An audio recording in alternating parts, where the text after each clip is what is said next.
দেখো স্ক্রিন দেখা যাচ্ছে তো? হ্যাঁ স্যার। চল। আচ্ছা, তাহলে আমরা তোমার আগের 4টে ক্লাসে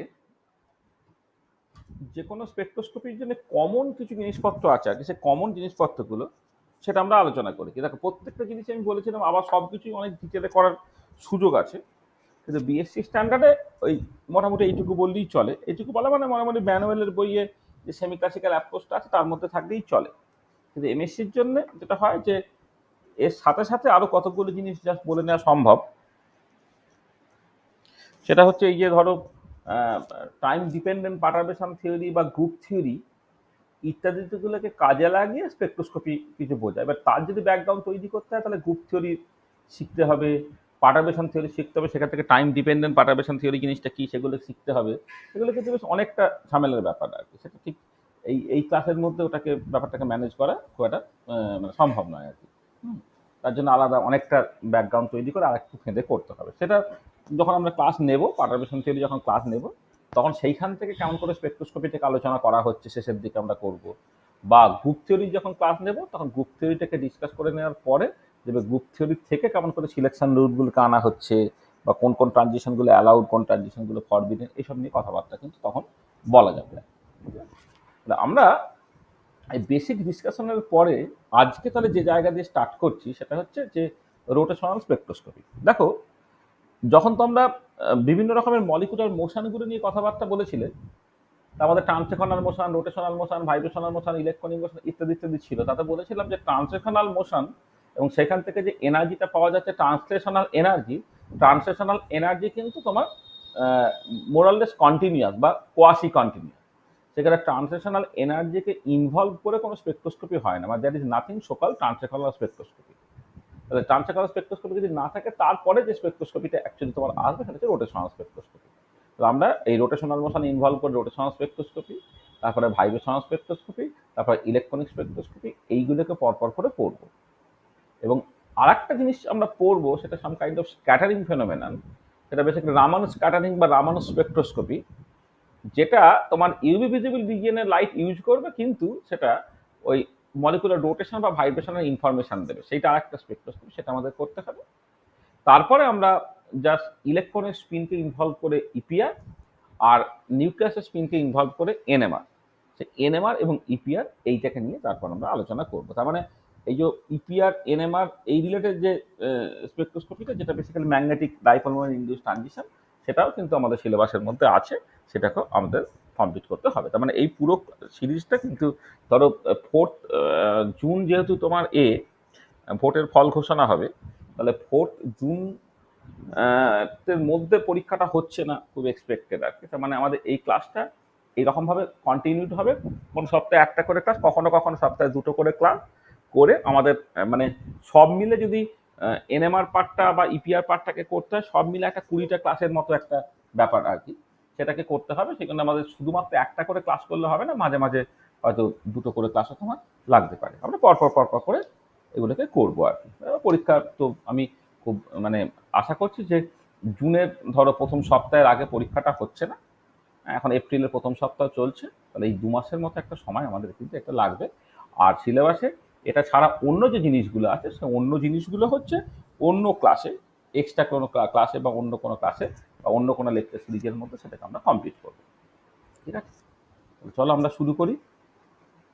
তাহলে আমাদের আজকে যেটা নিয়ে পড়া স্টার্ট হবে সেটা হচ্ছে রোটেশনাল স্পেকট্রোস্কোপি বা micro spectroscopy.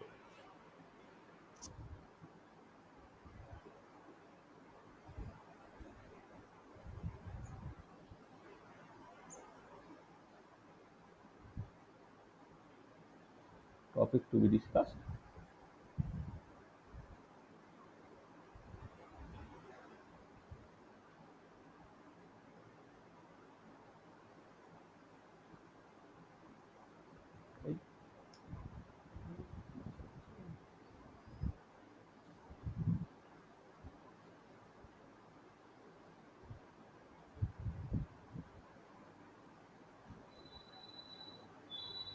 Rotational spectroscopy.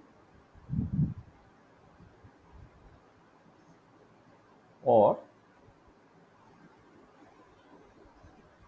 microspectroscopy.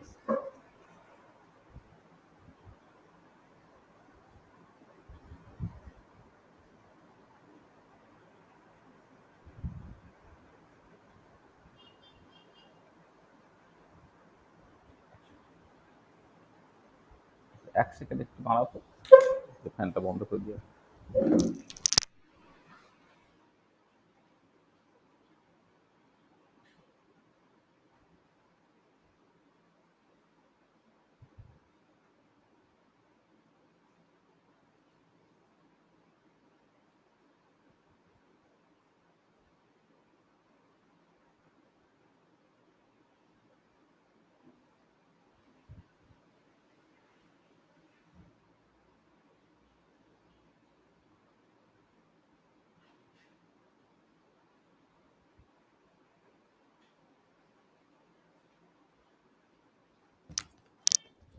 হ্যাঁ,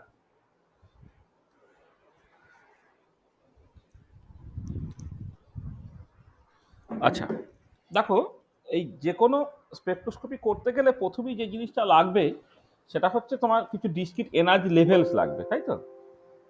হ্যালো, শোনা যাচ্ছে? হ্যাঁ হ্যাঁ স্যার। স্যার। হ্যাঁ, কিছু ডিসক্রিট এনার্জি লেভেলস লাগবে। আচ্ছা, ডিসক্রিট এনার্জি লেভেল পাওয়ার জন্য তোমাকে একটা মডেল সিস্টেম নিয়ে কথাবার্তা বলতে হবে। তা তুমি যে মডেল সিস্টেমটা নিয়ে অ্যাকচুয়ালি স্টার্ট করবে সেটা হচ্ছে রিজিড রোটার। প্রথমে রিজিড রোটার মডেল আমরা দিয়ে স্টার্ট করবো। তাহলে মডেল সিস্টেমটা হচ্ছে তোমার রিজিড রোটার।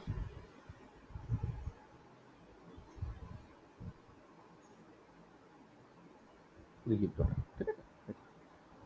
আচ্ছা আচ্ছা, এখানে যাওয়ার আগে কিছু বেসিক কথাবার্তা আমাদের একটু বলে নেওয়া দরকার আছে। সেটা হচ্ছে ধরো একটা মলিকুলের ক্ষেত্রে মোমেন্ট অফ ইনার্সিয়া একটা খুব ইম্পর্টেন্ট পার্ট। ধরো আমি just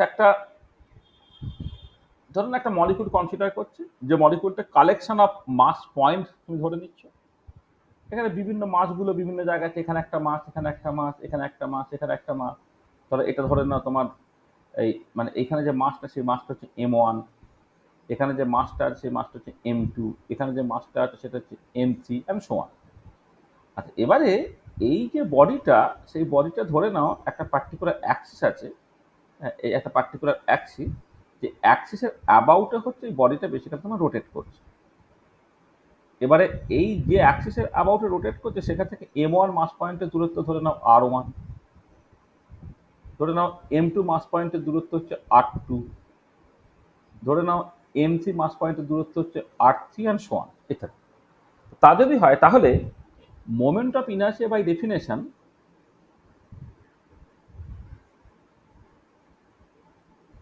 moment of inertia I, এটা বাই ডেফিনেশন হচ্ছে তোমার summation over I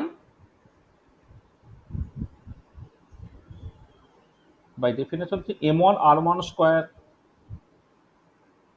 M1 R1 square plus M2 R2 square plus M3 R3 square plus dot dot dot, অর্থাৎ এটা summation over I MI RI square. তাহলে এইটা হচ্ছে তোমার moment of inertia definition.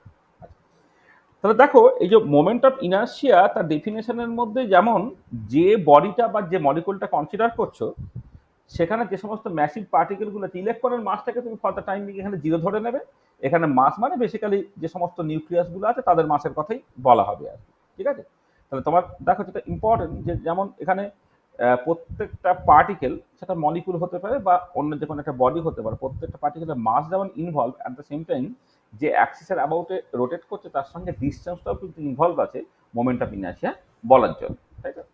তার মানে যেটা ইম্পর্টেন্ট, যে moment of inertia depends on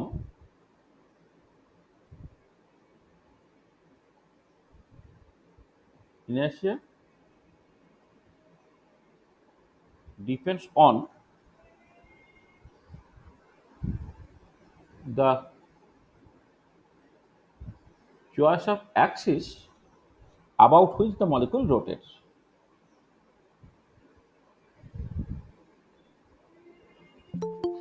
about which the molecule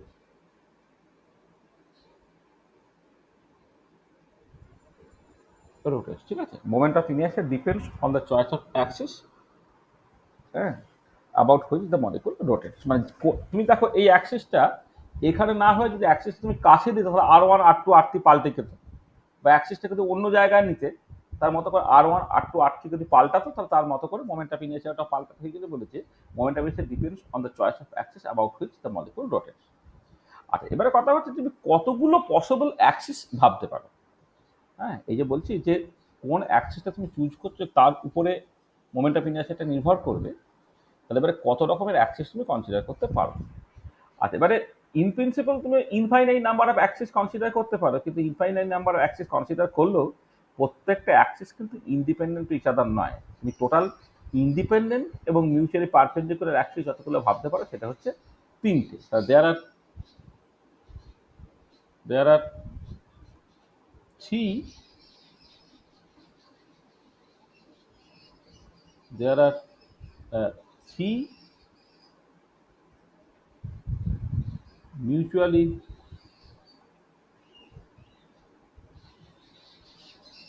perpendicular and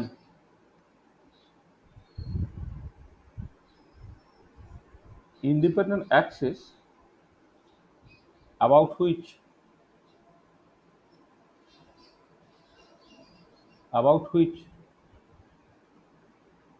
the molecule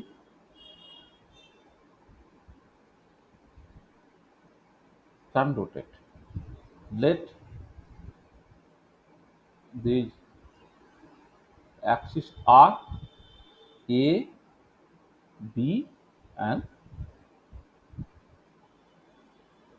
C axis। আমি এক্স ওয়াই জেড ধরছি না, মানে এক্স ওয়াই জেড হলেই কি হবে, সে কার্টিগান কোঅর্ডিনেট সিস্টেমে তিনটি ইন্ডিপেন্ডেন্ট ডিরেকশন আছে এক্স ওয়াই জেড, সেটা বোঝানো হয়ে যায়।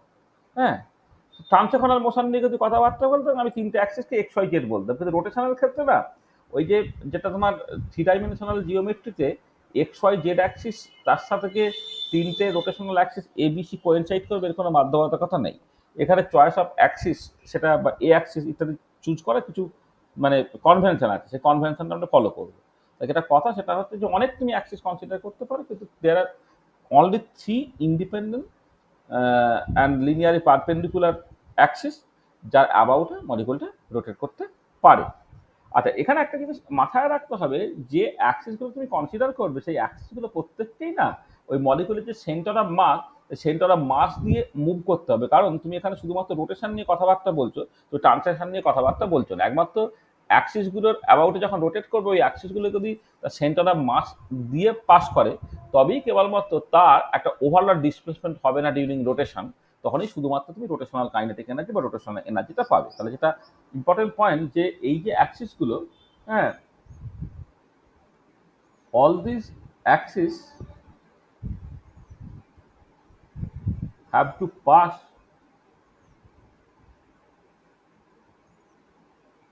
Through the center of mass such that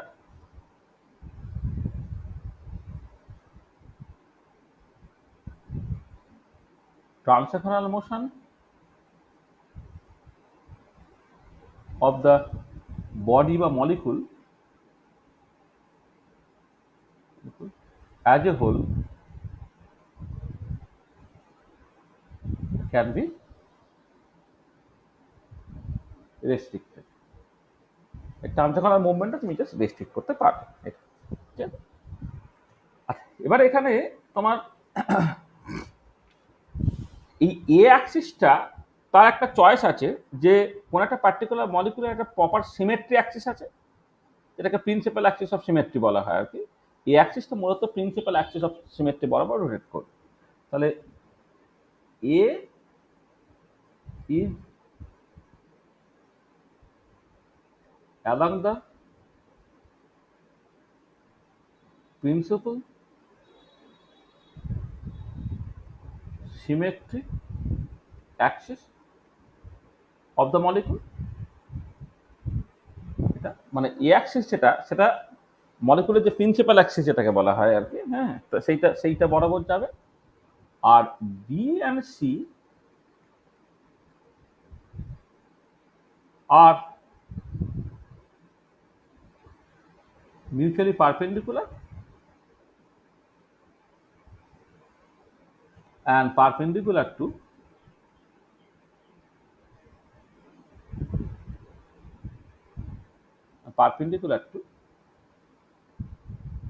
a axis. তাহলে দেখো এখানে এবিসি তো অলরেডি মিউচুয়ালি পারপেন্ডিকুলার আমি বলেছিলাম, এখানে এ এর চয়েসটা কিন্তু ইউনিক। এ অ্যাক্সিসটাকে তোমাকে চুজ করতে হবে সবসময় মলিকুলটা যে প্রিন্সিপাল অ্যাক্সিস আর কি, সে প্রিন্সিপাল অ্যাক্সিস বরাবর, আর বি আসছে তার সঙ্গে তোমার পারপেন্ডিকুলার হবে, ঠিক আছে? এটা মাথায় রাখতে হবে। তাহলে আমি অ্যাজ ফর এক্সাম্পল, তুমি যদি এরকম সিচুয়েশনটা ভালো, ধরো একটা ওয়াটার মলিকুল তুমি কনসিডার করছো, ধরো ওয়াটার মলিকুল, ওয়াটার মলিকুল তুমি কনসিডার করছো, ঠিক আছে? তো ওয়াটার মলিকুলের এইটা হচ্ছে সকাল প্রিন্সিপাল অ্যাক্সিস, এটা সি টু ভি অ্যাক্সিস, মানে সি টু অ্যাক্সিস আর কি। এই অ্যাক্সিসটা তোমার সি টু অ্যাক্সিস, এটা তাহলে এই অ্যাক্সিস বরাবর থাকবে হচ্ছে, এই অ্যাক্সিস বরাবর থাকবে হচ্ছে তোমার সকাল এটা। আর বি আর সি কি হবে, ধরো ধরো তুমি যদি মোমেন্ট অফ মানে সেন্টার অফ মাসটা হয়তো কোনো একটা পার্টিকুলার জায়গা আছে, ধরো এরকম কোনো একটা জায়গা আছে ধরে নাও, এটা করে এটা, তাহলে এইটাকে যদি তুমি বি অ্যাক্সিস কনসিডার করো, তার সঙ্গে পারপেন্ডিকুলার যেটা ধরো, আচ্ছা ঠিক আছে, ওইগুলো যদি তুমি প্লেনে আঁকো তাহলে এইটা হয়তো আউট অফ প্লেন হয়ে যাবে, আউট অফ প্লেন হলো ধরো, এইটা হচ্ছে তোমার বেসিক্যালি সি অ্যাক্সিস, ঠিক আছে? তাহলে তাহলে হচ্ছে সেটা ছোট আছে, তার মানে এ অ্যাক্সিসটা হচ্ছে হবে সবসময় এই মলিকুলের যেটা প্রিন্সিপাল অ্যাক্সিস, এই পার্টিকুলার কেসে ওয়াটার মলিকুলের ক্ষেত্রে সি টু অ্যাক্সিস এই বরাবর যাবে, আর বি সি এ তার সঙ্গে হচ্ছে পারপেন্ডিকুলার হবে। ধরো তুমি বেনজিন মলিকুল কনসিডার করো, বেনজিন মলিকুল ধরো এই এরকমই বলছি, বেনজিন মলিকুল তুমি কনসিডার করো, এটা সেন্টার অফ মাস, ঠিক আছে? তাহলে তুমি যদি লেটসে এই একটা অ্যাক্সিস, এই একটা সে একই প্লেনে আছে, আর এইটা দিয়ে তোমার যে মানে একটা অ্যাক্সিস, যে অ্যাক্সিসটা হচ্ছে তোমার মানে মানে বেনজিন মলিকুল তো প্ল্যানার, আউট অফ প্লেন যেটা যাচ্ছে আর কি, মানে ধরো এই মানে বোর্ডটাকে এদিক ওদিক পুড়ে যে অ্যাক্সিসটা যাচ্ছে, তাহলে এই অ্যাক্সিসটা, এটা যে সি সিক্স অ্যাক্সিস, যেটা বেসিক্যালি আমার এ অ্যাক্সিস, তার সঙ্গে পারপেন্ডিকুলার হচ্ছে যতক্ষণ বি অ্যাক্সিস এবং তোমার সি অ্যাক্সিস। মানে বিসিটা তো পরে তুমি অটোমেটিক্যালি চুজ করে ফেলতে পারবে, তার মানে এ অ্যাক্সিসটা হবে সবসময় কিন্তু principal Axis of the molecule, সেটা তোমার মাথায় রাখতে হবে, ঠিক আছে? আচ্ছা, এবার যেটা হচ্ছে যে এই যে যেটা আমি প্রথমেই বলেছিলাম যে moment of inertia depends on the choice of Axis about which the molecule rotates, ঠিক আছে? তাহলে এবারে এই কোন অ্যাক্সিসের অ্যাবাউট রোটেট করছে তার মতো করে আমি মোমেন্ট অফ ইনার্সিয়ার নামগুলো দিতে পারি। ধরো আমি বললাম যে let moment of inertia due to rotation about A, B and C axis are IA, IB and IC respectively, ঠিক আছে? যে IA, IB, IC তারা হচ্ছে moment of inertia due to rotation about A, B and C axis respectively, ঠিক আছে? আর এবারে এই যে IA, IB, IC তাদের রিলেটিভ ভ্যালুগুলো কি তার উপরে বেস করে মলিকুলকে বিভিন্ন রকম ভাবে ক্লাসিফাই করা যায়। তাহলে molecules can be classified into various classes based on the relative values of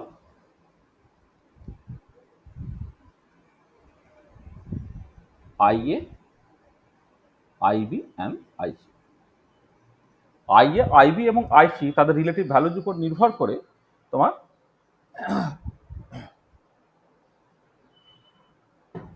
মলিকুলকে বিভিন্নভাবে ভাগ করা যায়, ঠিক আছে? আচ্ছা, এবার আমি এক্সাম্পলে আসছি। তাহলে প্রথম যে ক্লাসিফিকেশনটা, সে প্রথম ক্লাসিফিকেশনটা হচ্ছে তোমার লিনিয়ার মলিকুল। লিনিয়ার মলিকুল, অথবা এটাকে অনেক সময় বলা হয় linear top. Linear molecule or linear top. আচ্ছা, লিনিয়ার মলিকুল বা লিনিয়ার টপ বলতে তুমি অ্যাকচুয়ালি কি বুঝছো? দেখো, ধরো আমি একটা এক্সাম্পল বলছি, ধরো একটা এক্সাম্পল বললে তোমার সুবিধা। ধরো একটা এইচ এর মলিকুল নিয়ে তুমি ধরো স্টার্ট করো, এইচ এর মলিকুল। আচ্ছা, এইচ এর মলিকুলের ক্ষেত্রে এই যে অ্যাক্সিসটা, এই অ্যাক্সিসটা তোমার সি ইনফিনিটি অ্যাক্সিস, তো এটা যেটা হচ্ছে সকাল তোমার এ অ্যাক্সিস, আর এইটাকে তোমার সেন্টার অফ মাস হয়, তাহলে সেন্টার অফ মাসের অ্যাবাউটে রোটেশন যখন তুমি করছো, তাহলে এইটাকে যদি বি অ্যাক্সিস বলো, আর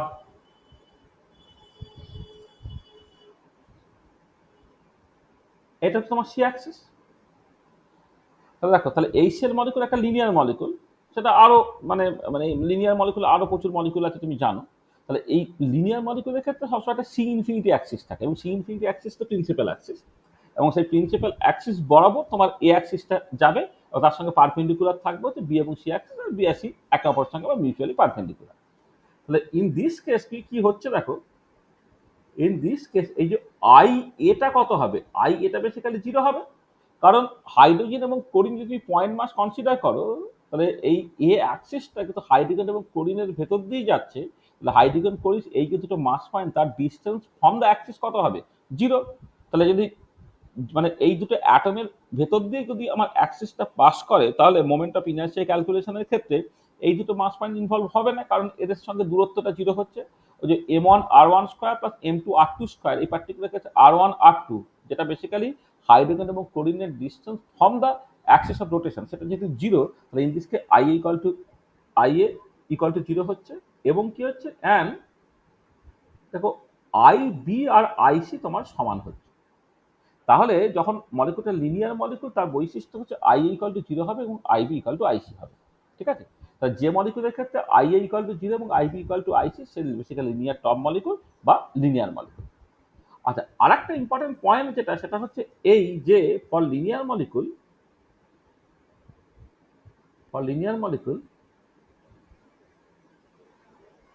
there is one C infinity axis। Linear মলিকুলের ক্ষেত্রে কিন্তু সার্টেনলি একটা সি ইনফিনিটি অ্যাক্সিস, মানে সিমেট্রি দিয়েও তুমি লিনিয়ার মলিকুলকে এইভাবে ডিফাইন করবে যে এর ক্ষেত্রে একটা সি ইনফিনিটি অ্যাক্সিস আছে, ঠিক আছে? আচ্ছা, তারপরে যেটা আমাদের আসবে লিনিয়ার মলিকুলের পরে, সেটা হচ্ছে তোমার সিমেট্রিক টপ মলিকুল।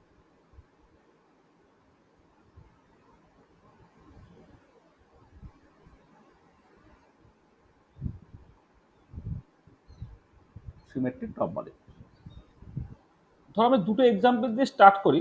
তাহলে একটা এক্সাম্পল হচ্ছে, ধরে নাও তুমি BF3 কে কনসিডার করছো,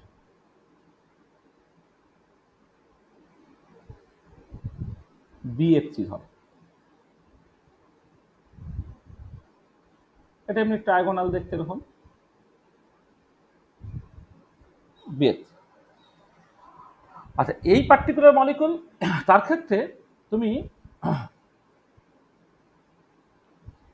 এই যে অ্যাক্সিসটা তোমার মানে এটা তো বেসিক্যালি একটা প্লেনে আছে, BF3 মলিকুলটা একটা প্লেনে আছে, আর সেই প্লেনের সঙ্গে পারপেন্ডিকুলার যে অ্যাক্সিসটা, সেটাকে আমি জাস্ট এইরকম ভাবে লিখছি, মানে প্লেন মানে মানে মানে যেটা বোর্ডটাকে ফুঁড়ে এপুর ওপুর করছে আর কি, সেইটা হচ্ছে তোমার বেসিক্যালি একটা সিথি অ্যাক্সিস। এই সিথি অ্যাক্সিসটাই হচ্ছে প্রিন্সিপাল অ্যাক্সিস এই পার্টিকুলার মলিকুলের ক্ষেত্রে, এটা তোমার এ অ্যাক্সিস, ঠিক আছে? আর এর সঙ্গে পারপেন্ডিকুলার হচ্ছে তোমার, ধরো এইটা হচ্ছে তোমার একটা অ্যাক্সিস, বি অ্যাক্সিস, আর এটা হচ্ছে তোমার সি অ্যাক্সিস। তাহলে সি3 অ্যাক্সিস সেটা বেসিক্যালি এ অ্যাক্সিস, মানে যেটা প্রিন্সিপাল অ্যাক্সিস অফ রোটেশন, সেটা এ অ্যাক্সিস, তার সঙ্গে পারপেন্ডিকুলার বি এবং সি অ্যাক্সিস। আচ্ছা, এই পার্টিকুলার কেসটা তুমি একটু খেয়াল করে দেখো, সেটা হচ্ছে যে প্রথম যেটা ইম্পর্টেন্ট, যে ইন দিস কেস আই এটা সার্টেনলি নট ইকুয়াল টু 0, কারণ তুমি আই এটা যখন ক্যালকুলেট করছো, দেখো আই এটা কি হবে, যদি এই মানে এর সঙ্গে ডিস্টেন্সটা বিএফ বন্ড লেন্থটা যদি তোমার ধরো আর বা কিছু একটা হয়, তাহলে এটা কত হবে, যে mass of fluorine into bond distance যদি তোমার আর ধরে নাও, তাহলে এম আর স্কোয়ার প্লাস আর একটা mass of fluorine into R square plus mass of fluorine into R square, অর্থাৎ 3 mass of A into R square সেটা হবে। কারণ ফ্লোরিনটা সেটা মানে অ্যাক্সিসটা তো বোরন দিয়ে যেহেতু যাচ্ছে, তাহলে অ্যাক্সিস থেকে 3টে ফ্লোরিন যে ডিস্টেন্সগুলো সেগুলো হচ্ছে ফিক্সড এবং সেটা হচ্ছে বন্ড লেন্থ, এবং তাদের মাস যদি করে তাহলে মোমেন্ট অফ ইনার্সিয়া আই এটা হয়ে যায় 3 mf আর স্কোয়ার, অর্থাৎ এই পার্থক্য হচ্ছে আই এটা নট ইকুয়াল টু 0। আচ্ছা, এবারে তুমি ধরো let's say I B calculate করতে চাইছো, ধরো না আই বিটাকে ক্যালকুলেট করতে চাইছো। আচ্ছা, আই বিটা ক্যালকুলেট করতে চাইলে এই যে ফ্লোরিনটা আছে, ফ্লোরিনের সঙ্গে এই যে ডিস্টেন্সটা, মানে অ্যাক্সিসটা তো এই বি অ্যাক্সিস, তো মোমেন্ট অফ ইনার্সিয়া ক্যালকুলেশনের ক্ষেত্রে কি হবে, এই ডিস্টেন্সটা অ্যাকচুয়ালি ইনভলভ হবে, বা এদিকেও তোমার বেসিক্যালি এই ডিস্টেন্সটা ইনভলভ হবে এটা। এবার এই ডিস্টেন্সটা কত হবে দেখো, এই টোটাল অ্যাঙ্গেলটা হচ্ছে, এই যে টোটাল অ্যাঙ্গেলটা হচ্ছে 120 ডিগ্রি। তাহলে এই অ্যাঙ্গেলটা কত না 60 ডিগ্রি, অ্যাঙ্গেলটা 60 ডিগ্রি। তাহলে এইটা যদি এই লেন্থটা মানে সকাল যদি অতিভুজটা যদি তোমার সকাল আর হয়, মানে এই লেন্থটা তুমি আর বলেছি তো এইটা, বা এদিকে লেন্থটা তুমি আর বলেছো, এটা কিন্তু 60 ডিগ্রি হয়, তাহলে এই লেন্থটা কত হবে না সাইন থিটা দিয়ে তুমি পাবে। হ্যাঁ, তাহলে কত হবে আর সাইন 60 ডিগ্রি, তাই তো? আর সাইন 60 ডিগ্রি, আর সাইন 60 ডিগ্রি ভ্যালু কত বুঝতে পারছো? এই যে লেন্থ আমি যে লেন্থটা দেখাচ্ছি বুঝতে পারছো তো, এই লেন্থটা হ্যাঁ কত হবে, স্যার। এই যে লেন্থটা, এই লেন্থটা কত, তাহলে এই টোটাল অ্যাঙ্গেলটা 120 ডিগ্রি। 120 ডিগ্রি হলে যে অ্যাঙ্গেলটা আমি দেখাচ্ছি এইটুকু, এই অ্যাঙ্গেলটা 60 ডিগ্রি, তাহলে এই লেন্থটা কত হবে আর সাইন 60 ডিগ্রি। আর সাইন 60 ডিগ্রি ভ্যালু কত? Hmm, root root three 3 by by 2. Two √3/2 into A, √3/2 into আর,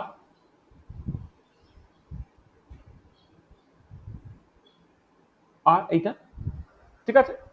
আচ্ছা, আর একটা জিনিস দেখো, তুমি যখন এ করবে মানে সি অ্যাক্সিসটাকে কনসিডার করবে, সি অ্যাক্সিসের সঙ্গে এই যে ফ্লোরিনের লেন্থটা সেটা কত, এই লেন্থটা যখন সি অ্যাক্সিস কনসিডার করবে, তখন এই সি অ্যাক্সিসের সঙ্গে এই যে ফ্লোরিন তার যে ডিস্টেন্সটা, সেই ডিস্টেন্সটা কত হবে, এটা বেসিক্যালি দেখো আর সাইন, মানে তখন তখন খেয়াল করো দেখো এইটা কিন্তু 60 ডিগ্রি হয়, তাহলে এই অ্যাঙ্গেলটা 30 ডিগ্রি, আর সাইন 30 ডিগ্রি, তাই না? মানে এই যে লেন্থটা দেখো না, মানে এই তো এই টোটাল অ্যাঙ্গেলটা তো 90 ডিগ্রি, তাহলে এইটা যদি 60 ডিগ্রি হয়ে যায়, এইটুকু অ্যাঙ্গেল কত, এইটুকু অ্যাঙ্গেল সার্টেন হচ্ছে 30 ডিগ্রি। 30 ডিগ্রি যদি হয় তাহলে এই লেন্থটা যদি আর হয়ে যায়, তাহলে এইটুকু লেন্থ কত হবে আর সাইন 30 ডিগ্রি, মানে কত r/2, ঠিক আছে?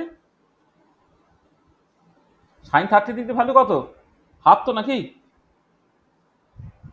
হ্যাঁ স্যার। তাহলে এবারে দেখো, এবারে তুমি এই বি অ্যাক্সিস বরাবর, এটা হচ্ছে বি অ্যাক্সিস, এই বি অ্যাক্সিস বরাবর রোটেশনের জন্য মোমেন্ট অফ ইনার্সিয়া তুমি বের করতে চাইছো। তাহলে প্রথম কথা হচ্ছে এই যে ফ্লোরিনটা, মানে প্রথম কথা হচ্ছে 3টে অ্যাক্সিসই হচ্ছে বোরনের ভেতর দিয়ে যাচ্ছে, তো কিন্তু বোরনের মাসটা কোনোভাবেই হচ্ছে ইনভলভ হবে না, কারণ বোরনের মাসটা মোমেন্ট অফ ইনার্সিয়া ক্যালকুলেশনে কোনোভাবেই কাজে আসছে না। তাহলে যেটা, তাহলে এবারে এর ক্ষেত্রে এ অ্যাক্সিস যখন তুমি কনসিডার করছিলে, তখন 3টে ফ্লোরিনই তোমার কন্ট্রিবিউট করছিল, তার জন্য মোমেন্ট অফ ইনার্সিয়া পেয়েছে 3 into mass of fluorine into R square, এখানে আরটা বেসিক্যালি হচ্ছে বন্ড লেন্থ গুলো। আর এবার বি অ্যাক্সিস যখন তুমি কনসিডার করছো, এই যে ফ্লোরিনটা, এই ফ্লোরিনটা এটা দেখাচ্ছি, এটা দেখো কন্ট্রিবিউট করছে না, কন্ট্রিবিউট করছে কে না এই ফ্লোরিনটা এবং এই ফ্লোরিনটা, এবং সেটা কত হবে, তাহলে প্রথমটা কন্ট্রিবিউশনটা 0, তারপরে কন্ট্রিবিউশনটা যে মাস অফ ফ্লোরিন ইন্টু এই যে ডিস্টেন্সটা, মানে যে অ্যাক্সিসের আবার রোটেট করছে তার রেসপেক্টে যে ডিস্টেন্সটা সেটা হচ্ছে √3/2 ইন্টু আর তার স্কোয়ার হলো, আর আরেকটাও ঠিক একই রকমভাবে মাস অফ ফ্লোরিন ইন্টু √3/2 ইন্টু আর তার স্কোয়ার হলো। এটা ক্যালকুলেশন করলে কত হচ্ছে দেখো, √3/2 তার স্কোয়ার মানে 3/4, তাহলে 3/4 প্লাস 3/4 মানে কত 3/2, তাহলে 3/2 M of F into R square এইটা। আচ্ছা, ঠিক একই রকমভাবে আইসি যখন ক্যালকুলেট করছে দেখো, আইসি যখন ক্যালকুলেট করছো, যে এই যে ফ্লোরিনটা সে কিন্তু তোমার ডিস্টেন্সটা আর সেই মতো করে কন্ট্রিবিউট করলো এম এফ আর স্কোয়ার, এটা হলো। আচ্ছা, এবার এই ফ্লোরিনটা যে কন্ট্রিবিউট করছে এম এফ, তখন ডিস্টেন্সটা কিন্তু r/2 তার স্কোয়ার, আর এই ফ্লোরিনটা যখন কন্ট্রিবিউট করছে সি অ্যাক্সিসের সঙ্গে, তার ডিস্টেন্সটা হচ্ছে r/2, তাহলে এম এফ ইন্টু r/2 তার স্কোয়ার, কত হচ্ছে তাকে 1 প্লাস 1 প্লাস 1 প্লাস 1 হচ্ছে হাফ প্লাস 1 মিনিট 3, তার মানে 3/2 mf ইন্টু আর স্কোয়ার। ঠিক আছে, তাহলে এই পার্টিকুলার কেসে কি দেখো, আই এটা নট ইকুয়াল টু 0 হলো এবং তার সঙ্গে সঙ্গে কি হলো, আইবি ইকুয়াল টু আইসি হলো। দেখো I A not equal to 0, তার সঙ্গে সঙ্গে কি হচ্ছে না, আইবি ইকুয়াল টু তোমার আইসি হচ্ছে। তাহলে আগেরটা ছিল I A equal to 0, IB equal to IC, এক্ষেত্রে হচ্ছে I A equal to 0, I A not equal to 0, IB equal to IC হচ্ছে। তাহলে এই যে পার্টিকুলার টাইপ অফ মলিকুল যার ক্ষেত্রে I A not equal to 0 এবং আইবি ইকুয়াল টু আইসি, তারাই হচ্ছে সিমেট্রিক টপ মলিকুল। ঠিক আছে, এটা এটা হচ্ছে সিমেট্রিক টপ মলিকুল। তাহলে সিমেট্রিক টপ মলিকুলের ক্ষেত্রে কি হবে, সিমেট্রিক টপ মলিকুলের ক্ষেত্রে I A not equal to 0 হবে এবং আইবি ইকুয়াল টু আইসি হবে। এবং দেখো আমি এই পার্টিকুলার কেসে আই এটাকে ক্যালকুলেট করেছি, আইবি ক্যালকুলেট করছি, আইসি ক্যালকুলেট করছি, পরিষ্কার দেখতে পাচ্ছি আই এটা not equal to 0, IB equal to IC. আচ্ছা, এবং এই পার্টিকুলার ক্ষেত্রে এটা ইম্পর্টেন্ট যে ফর সিমেট্রিক টপ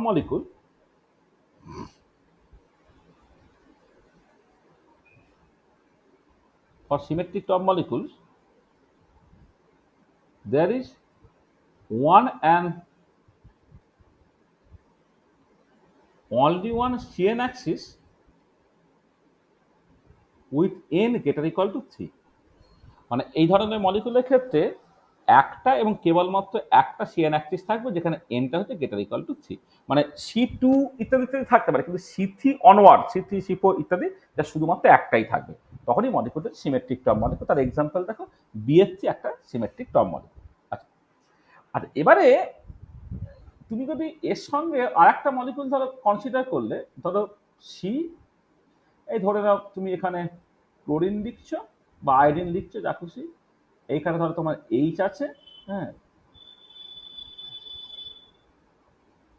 এ ধরো এইচ আছে, এ ধরো এইচ আছে, আমি একটা সিএল এই মলিকুলটা কনসিডার করছি।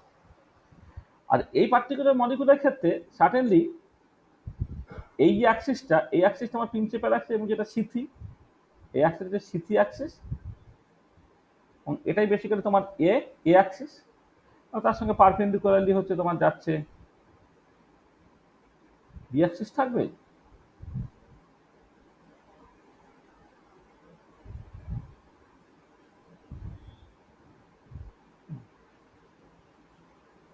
এটা তোমার সি অ্যাক্সিস। ঠিক আছে, এই পার্টিকুলার কেসেও হচ্ছে, মানে এই পার্টিকুলার মলিকুলের ক্ষেত্রেও তুমি দেখতে পাবে যে আই এ ইকুয়াল টু 0 হবে এবং I A not equal to 0 হবে এবং আইবি ইকুয়াল টু আইসি হবে। আচ্ছা, এবারে এই এই যে BH3 মলিকুলটা আর হচ্ছে ধরো CH3 CL বা CH3 A বা CH3 I বা CH3 Br, এই যে মলিকুলগুলো, এই মলিকুলগুলোর মধ্যে তফাৎটা কি দেখো, তফাৎটা হচ্ছে যে এই পার্টিকুলার কেসে তুমি যেটা দেখতে পাচ্ছ, মানে BH3 মলিকুলের ক্ষেত্রে দেখতে পাচ্ছ যে এই ইউনিক অ্যাক্সিস বরাবর রোটেশনের জন্য যে মোমেন্ট অফ ইনার্সিয়াটা, সেটা হচ্ছে মানে বি এবং সি অ্যাক্সিস বরাবর রোটেশনের জন্য যে মোমেন্ট অফ ইনার্সিয়াটা, সেটা হচ্ছে যে ইউনিক অ্যাক্সিস যেটা এ অ্যাক্সিস, সে আউট রোটেট করে যে মোমেন্ট অফ ইনার্সিয়া, তার তুলনায় এটা তোমার কম হচ্ছে। মানে ইউনিক অ্যাক্সিস বরাবর রোটেশনের জন্য মোমেন্ট অফ ইনার্সিয়াটা বেশি হচ্ছে। কিন্তু এই পার্টিকুলার কেসে দেখো, যখন তুমি এ অ্যাক্সিসটাকে কনসিডার করছো, এ অ্যাক্সিস বরাবর রোটেশন যখন করছো, কার্বন এবং ক্লোরিন এরা দুজন কন্ট্রিবিউট করছে না। আর বি বা সি অ্যাক্সিস যখন কনসিডার করছো, তখন কিন্তু এই ক্লোরিনটা কন্ট্রিবিউট করছে। তার মানে ব্যাপারটা কি হচ্ছে দেখো, ক্লোরিন বা ব্রোমিন বা আয়োডিন তারা হচ্ছে এই পার্টিকুলার সিস্টেমের ক্ষেত্রে হেভিয়ার এলিমেন্ট। তাহলে হেভিয়ার এলিমেন্ট যদি কন্ট্রিবিউট করে মোমেন্ট অফ ইনার্সিয়া ক্যালকুলেশনে, সার্টেনলি সেখানে মোমেন্ট অফ ইনার্সিয়াটা বেশি হবে, কারণ summation over I M I R I square. তো যেখানে মাসটা বেশি হবে, মানে যে মানে বেশি মাসওয়ালা তোমার অ্যাটমগুলো যদি কন্ট্রিবিউট করে in the calculation of moment of inertia, সেখানে মোমেন্ট অফ ইনার্সিয়াটা সার্টেনলি বেশি হবে। তাহলে এই অ্যাক্সিস বা রোটেশনের জন্য যখন তুমি মোমেন্ট অফ ইনার্সিয়া ক্যালকুলেট করছো, তখন সাডেনলি কি হচ্ছে, এই ক্লোরিনটা কন্ট্রিবিউট করছে না, মানে বি এবং সি অ্যাক্সিস যখন কনসিডার করছে, তখন কিন্তু ক্লোরিনটা কন্ট্রিবিউট করছে। তার মানে এটা দাঁড়াচ্ছে যে তোমার এই যে সকল symmetric top molecule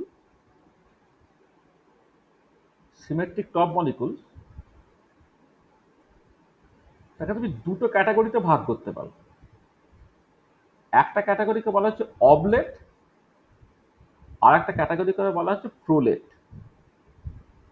অবলেট top molecule আর প্রোলেট টপ মলিকুল। আচ্ছা, অবলেটের ক্ষেত্রে কি হচ্ছে, অবলেটের ক্ষেত্রে যেটা দেখতে পাচ্ছ যে সকল যে ইউনিক অ্যাক্সিস বরাবর যেটা রোটেশন, হ্যাঁ, ইউনিট অ্যাক্সিস রোটেশন, তার ক্ষেত্রে মোমেন্ট অফ ইনার্সিয়া এটা বেশি দেন আইবি ইকুয়াল টু আইসি। আর মানে যেটা তোমার এক্সাম্পল হচ্ছে বিএফসির ক্ষেত্রে, যেটা আমি দেখেছি। আর হয় প্রোলেট টাপের ক্ষেত্রে হচ্ছে ইউনিট অ্যাক্সিস রোটেশনের জন্য মোমেন্ট অফ ইনার্সিয়াটা কম then IB equal to IC. এইটা তার যে এক্সাম্পল দেখো, এই যে সিএইচসি সিএল, এটা হচ্ছে তোমার একটা এক্সাম্পল। মানে সিমেট্রিক টপ মলিকুল আবার দু রকমের হতে পারে। একটা হচ্ছে যেমন বিএফসির মতো, যেখানে ইউনিক অ্যাক্সিস বরাবর রোটেশনের জন্য মোমেন্ট অফ ইনার্সিয়াটা বেশি দেন দ্য আদার টু অ্যাক্সিস। আর একটা প্রোডাক্ট টপ মলিকুল যেমন সিএইচটি আই বা সিএইচটি সিএল, এদের ক্ষেত্রে ইউনিক অ্যাক্সিস বরাবর রোটেশনের জন্য মোমেন্ট অফ ইনার্সিয়াটা তোমার তখন কম হচ্ছে। ঠিক আছে, তাহলে সিমেট্রিক টপ মলিকুলের ক্ষেত্রে I A not equal to zero, IB equal to IC. এবারে ইউনিক অ্যাক্সিস বরাবর রোটেশনের জন্য মোমেন্ট অফ ইনার্সিয়াটা অন্য দুটো অ্যাক্সিস বরাবর রোটেশনের জন্য মোমেন্ট অফ ইনার্সিয়া থেকে বেশি না কম তার মতো করে যথাক্রমে প্রোলেট এবং অবলেট এবং প্রোলেট এই ক্লাসিফিকেশনটা হয়েছে। অবলেটের এক্সাম্পল হচ্ছে বিএফটি, আর প্রোলেটের এক্সাম্পল বলে না তোমার সিএইচটি সিএল বা সিএইচটি আই। ঠিক আছে, তাহলে সিমেট্রিক টপ ব্যাপারটা বোঝা গেছে? হচ্ছে? আচ্ছা হ্যাঁ স্যার। আচ্ছা, নেক্সট যেটা সেটা হচ্ছে তোমার স্ফেরিক্যাল টপ মলিকুল।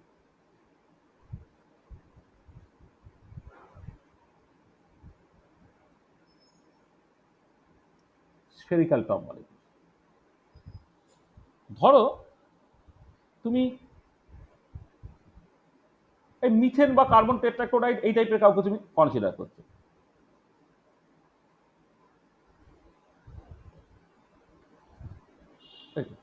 বা ধরো SF6 তুমি কনসিডার করছো।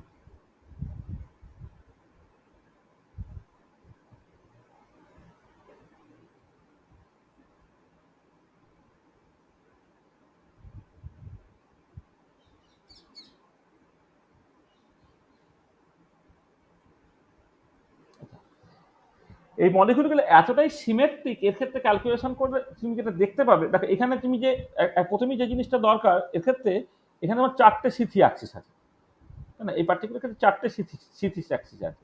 এখানে তোমার মাল্টিপল C4 অ্যাক্সিস আছে, এই পার্টিকুলার ক্ষেত্রে মাল্টিপল C4 অ্যাক্সিস আছে। তারপরে তুমি খেয়াল করে দেখো যে আমি আগে যখন যখন একটাই প্রিন্সিপাল অ্যাক্সিস, তখন প্রিন্সিপাল অ্যাক্সিস বরাবর এ অ্যাক্সিসটাকে আমি বলে দিতে পারছিলাম। যখন একাধিক প্রিন্সিপাল অ্যাক্সিস, তখন কোন অ্যাক্সিস বরাবর অ্যাকচুয়ালি এ অ্যাক্সিসটা যাবে সেটা জাস্ট বলার কোনো মানে থাকছে না। এখানে এই পার্টিকুলার কেসগুলো থেকে এটা হবে যে ইন দিস কেস তুমি ক্যালকুলেট করে দেখবে, তোমার কিছু করার নেই, তুমি যে কোনো একটা এ অ্যাক্সিস ধরো, বাকি দুটোকে বি অ্যাক্সিস ধরো, সেক্ষেত্রে দেখবে আইএ আইবি আর আইসি তাদের যে সমান হয়ে যাচ্ছে। তাই ইন দিসকে IA equal to IB equal to IC হয়ে যাবে। এবং যেটা ইম্পর্টেন্ট যে these molecules have more than one CN axis with n greater equal to 3. More than one CN axis with n greater equal to 3. ঠিক আছে, these molecules have more than one CN axis with n greater equal to 3. তারা হচ্ছে spherical top molecule. আচ্ছা, এখানে একটা জিনিস বলে নিই যে স্ফেরিক্যাল টপ মলিকুল আর নেসেসারিলি নন পোলার।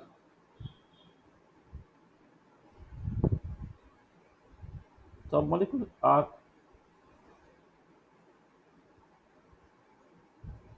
NeCSSRILY নেসেসারিলি নন পোলার। নন পোলার মানে হচ্ছে ডাইপোল মোমেন্ট সবসময় তোমার জিরো হবে। আর কেউ বলতে পারবে কেন স্ফেরিক্যাল টপ মলিকুল, যার ক্ষেত্রে more than one CN Axis আছে with N greater equal to 3, তার ক্ষেত্রে কেন ডাইপোল মোমেন্ট সাডেনলি জিরো হবে? কেউ বলতে পারবে? যা সিমেট্রিটাকে কাজে লাগিয়ে।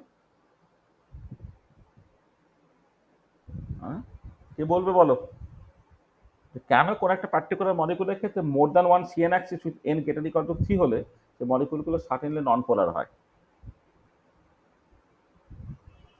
স্যার প্রতিটা ডাইপোল মোমেন্ট তো একে অপরকে ক্যান্সেল আউট করে দিচ্ছে। বা এটাকে সিমেট্রি যে আরেক অন্যভাবে বলো, সেটা হচ্ছে যে দেখো দেখো এই সিমেট্রি অপারেশন মানে নাকি, সিমেট্রি অপারেশন আছে মানে হচ্ছে যে তুমি ওই অপারেশনটাকে করো তাহলে তুমি ইনডিস্টিংগুইজেবল কনফিগারেশনে ফিরে পাবে। তার মানে কি কোনো একটা মলিকুলার প্রপার্টি এই রোটেশনের জন্য চেঞ্জ হবে না। ইনডিস্টিংগুইজেবল কনফিগারেশন মানে তো বেসিক্যালি এই যে কোনো একটা মলিকুলার প্রপার্টি বা কোনো একটা ফিজিক্যাল প্রপার্টি ওই যে রোটেশনের জন্য বা কোনো একটা সিমেট্রি অপারেশনের জন্য চেঞ্জ হবে না, তাই তো? তাহলে এবারে দেখো, তাহলে একমাত্র বাঁচার রাস্তা হচ্ছে, তাহলে ওয়াটার মলিকুল যখন আমি কনসিডার করেছিলাম যে ওয়াটার মলিকুলের একটা C2 অ্যাক্সিস আছে, তুমি যদি এর যদি ডাইপোল মোমেন্ট থাকে এবং ডাইপোল মোমেন্টটা যদি অ্যালং C2 অ্যাক্সিস বরাবর হয়, তবেই কেবলমাত্র রোটেশন করলে তোমার ওই ডাইপোল মোমেন্টের ডিরেকশনটা পাল্টাচ্ছে না। কিন্তু এই C2 অ্যাক্সিস ছাড়া অন্য কোনো অ্যাক্সিস বরাবর যদি তুমি ডাইপোল মোমেন্টটাকে লিখতে, তাহলে যখন তুমি রোটেট করা যায় ডাইপোল মোমেন্টের ডিরেকশনটা পাল্টে যেত। কিন্তু সিমেট্রি অপারেশন মানেই তো কোনো ফিজিক্যাল প্রপার্টি চেঞ্জ হবে না। তার মানে কি, যে প্রথম কথা হচ্ছে যে মলিকুলের যদি কোনো অ্যাক্সিস থাকে এবং সেই অ্যাক্সিস ইউনিক হয়, ডাইপোল মোমেন্টে সেই বরাবরই কাজ করবে। এবারে যদি এই টাইপের মলিকুলের ক্ষেত্রে আদৌ কোনো ডাইপোল মোমেন্ট থাকে, তাহলে দেখো যে কোনো আরবিট্রারি ডিরেকশনে যদি ডাইপোল মোমেন্টের ডিরেকশনটা হতো, তাহলে রোটেশন করলে তো ডিরেকশনটা পাল্টে গেছে, তার মানে সেখানে ডাইপোল মোমেন্ট থাকতে পারবে না। আর এবারে যে কোনো একটা অ্যাক্সিস বরাবর যদি ডাইপোল মোমেন্ট থাকে, ঠিক আছে, তাহলে এই অ্যাক্সিস বরাবর যে CH অ্যাক্সিস বরাবর ডাইপোল মোমেন্টটা আছে, ডাইপোল মোমেন্টটা যদি থাকে, তাহলে তুমি যখন রোটেট করাচ্ছ তখন এই ডাইপোল মোমেন্টটা পাল্টানোর পথে, কিন্তু যখনই তুমি এই অন্য অ্যাক্সিস বরাবর রোটেট করাবে তখন ডাইপোল মোমেন্টটা পাল্টে যাবে। কিন্তু তাহলে বাই রোটেশন তো ডাইপোল মোমেন্ট চেঞ্জ হওয়ার কথা নয়, মানে হচ্ছে সিমেট্রি, যে কোনো সিমেট্রি অপারেশন কাজ করাতে ডাইপোল মোমেন্ট চেঞ্জ হওয়ার কথা না। সেখানে যখনই কোনো একটা মলিকুলের ক্ষেত্রে more than one CN Axis থাকবে, তখনই কিন্তু তুমি আর তার কোনো ডাইপোল মোমেন্ট পাবে না। মানে যেটা কথা হচ্ছে যে কোনো সিমেট্রি না থাকলে তার ডাইপোল মোমেন্ট থাকতে পারে, আর সিমেট্রি যদি থেকেই থাকে তাহলে একটা ইউনিক তোমার যদি CN অ্যাক্সিস থাকে, তাহলে তো ডাইপোল মোমেন্ট থাকে, যেমন ওয়াটার মলিকুলের ক্ষেত্রে হয়, এবং সেটা হচ্ছে অ্যালং দ্যাট ডিরেকশন হয়, ঠিক আছে? কিন্তু যখন তুমি মানে করবে, মানে এই ধরনের সিমেট্রিক টপ মলিকুল কনসিডার করবে, যেক্ষেত্রে মোর দেন ওয়ান CN অ্যাক্সিস আছে, তার ক্ষেত্রে কিন্তু কোনো রকম ভাবে ডাইপোল মোমেন্ট থাকতে পারে না, অর্থাৎ এই মলিকুলগুলো নেসেসারিলি নন পোলার হয়, ঠিক আছে? আগেরগুলোর ক্ষেত্রে আমি নেসেসারিলি কিছু বলতে পারছি না, কারণ BF3 বাই সিমেট্রি যেমন তার ডাইপোল মোমেন্ট 0 হয়ে যাচ্ছে, আবার CH3 এর ক্ষেত্রে ডাইপোল মোমেন্ট থাকতে পারে। যখন তুমি লিনিয়ার মলিকুল কনসিডার করছো, HCl এর যেমন ডাইপোল মোমেন্ট আছে, তেমন Cl2 যদি কনসিডার করতে, কার্বন ডাইঅক্সাইড যদি কনসিডার করতে, তার ডাইপোল মোমেন্ট থাকতো না। অর্থাৎ এই সিমেট্রি থেকে ডাইপোল মোমেন্ট তুমি যখন বলতে পারছিলে না, কিন্তু স্ফেরিক্যাল টপ মলিকুলের ক্ষেত্রে ডাইপোল মোমেন্ট যে নেসেসারি থাকবে না, সেটা কিন্তু এখান থেকে বলে দেওয়া সম্ভব হচ্ছে। এটা ঠিক আছে? আচ্ছা, এবারে হচ্ছে তোমার asymmetric top molecule. Asymmetric top molecule,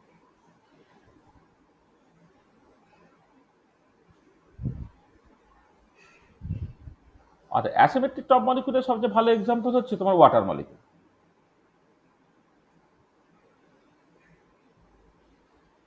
এই ওয়াটার মলিকুল যখন কনসিডার করছো, এইটা হচ্ছে তোমার C2 অ্যাক্সিস, যেটা বরাবর তোমার A অ্যাক্সিসটা আছে, আর এর সাথে পারপেন্ডিকুলারলি তুমি একটা B অ্যাক্সিস কনসিডার করছো, আর হচ্ছে তোমার এই বরাবর তোমার C অ্যাক্সিসটাকে কনসিডার করছো। হ্যাঁ, তো এই পার্টিকুলার মলিকুলের ক্ষেত্রে যেটা হবে যে ইন দিস কেস তুমি ক্যালকুলেট করে দেখতে পাবে IA not equal to IB not equal to IC হচ্ছে। হ্যাঁ, এই পার্টিকুলার কেসে IA not equal to IB not equal to IC হচ্ছে, ঠিক আছে? In this case IA not equal to IB not equal to IC, আর these molecules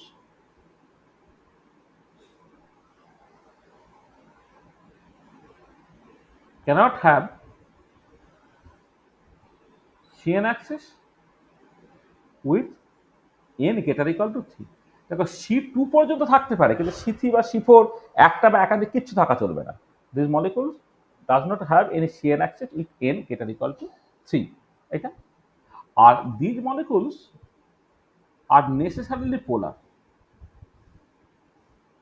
molecules are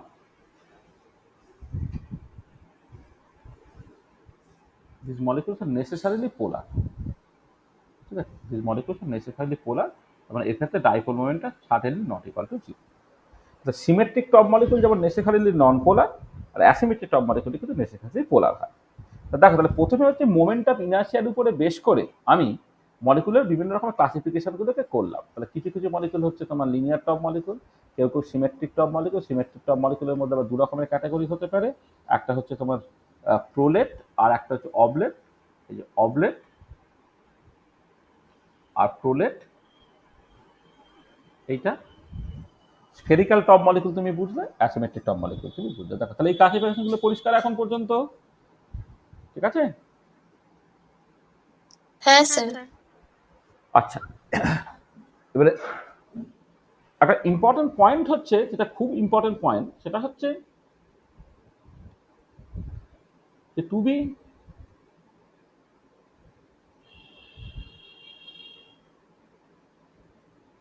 microwave active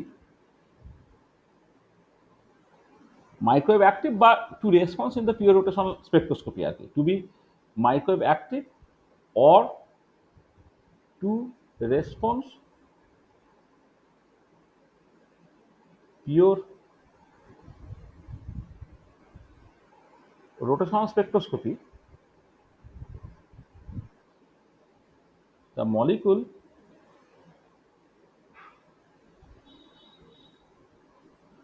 must be polar, অর্থাৎ তার permanent dipole moment তোমার থাকতে হবে। Microwave active বা পিওর রোটেশনাল স্পেকট্রামে রেসপন্স করতে গেলে মলিকুলটা সার্টেনলি তোমার পোলার হতে হবে। আচ্ছা, এটা কেন? দেখো, ধরো তুমি একটা পোলার মলিকুল কনসিডার করছো, ধরে নাও একটা এইচ এর মলিকুল তুমি কনসিডার করলে, এই মলিকুলের ক্ষেত্রে একটা পার্মানেন্ট ডাইপোল মোমেন্ট আছে এইদিকে। এবারে মলিকুলটা তুমি রোটেট করাও,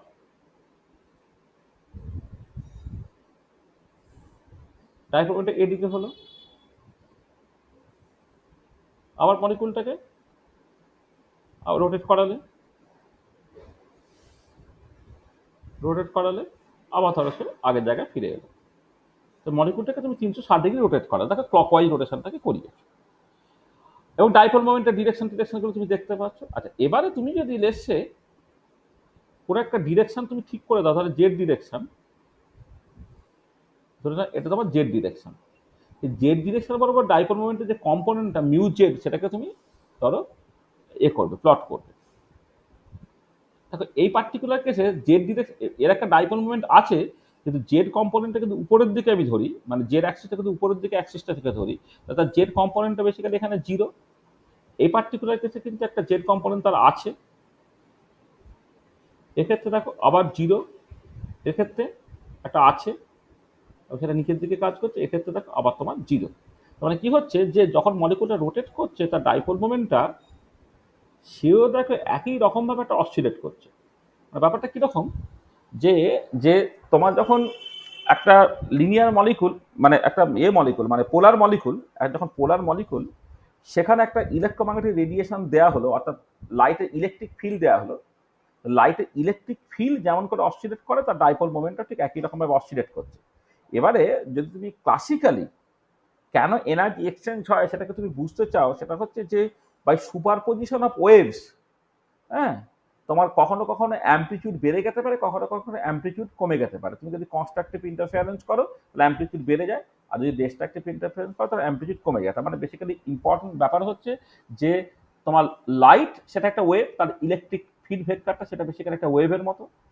আর একটা মলিকুল যখন রোটেট করছে, পোলার মলিকুল, তার যে ডাইপোল মোমেন্টটা বা কোনো একটা কম্পোনেন্ট অফ ডাইপোল মোমেন্ট, সেটাও এরকম একটা অসিলেটিং ডাইপোল মোমেন্ট, তাহলে এটা একটা ওয়েভের মতো। এবার দুটো ওয়েভ, ইলেকট্রিক ফিল্ডের ওয়েভ আর ডাইপোল মোমেন্টের ওয়েভ, এই দুটো ওয়েভ যখন সুপারপোজ করছে, তখন তোমার কনস্ট্রাকটিভ বা ডিস্ট্রাকটিভ ইন্টারফারেন্স হচ্ছে, এবং সেখান থেকেই সে এনার্জিটাকে অ্যাবজর্ব করছে বা এনার্জিটা সে বেসিক্যালি ছেড়ে দিচ্ছে। ঠিক আছে? তার মানে ব্যাপারটা কিরকম হলো দেখো, ব্যাপারটা বোঝার চেষ্টা করো, যে যে আমি যদি ক্লাসিক্যালি লাইট ম্যাটার ইন্টারাকশনের মেকানিজমটাকে বুঝতে চাই, তাহলে যেটা ইম্পর্টেন্ট, যে এই যে ডাইপোল মোমেন্টটা, এই যে অসিলেটিং ডাইপোল মোমেন্টটা, সেটা অ্যাকচুয়ালি লাইটের ইলেকট্রিক ফিল্ডের সাথে ইন্টারাক্ট করবে। ঠিক আছে? এটা ইম্পর্টেন্ট, যে this oscillating permanent dipole moment interacts with the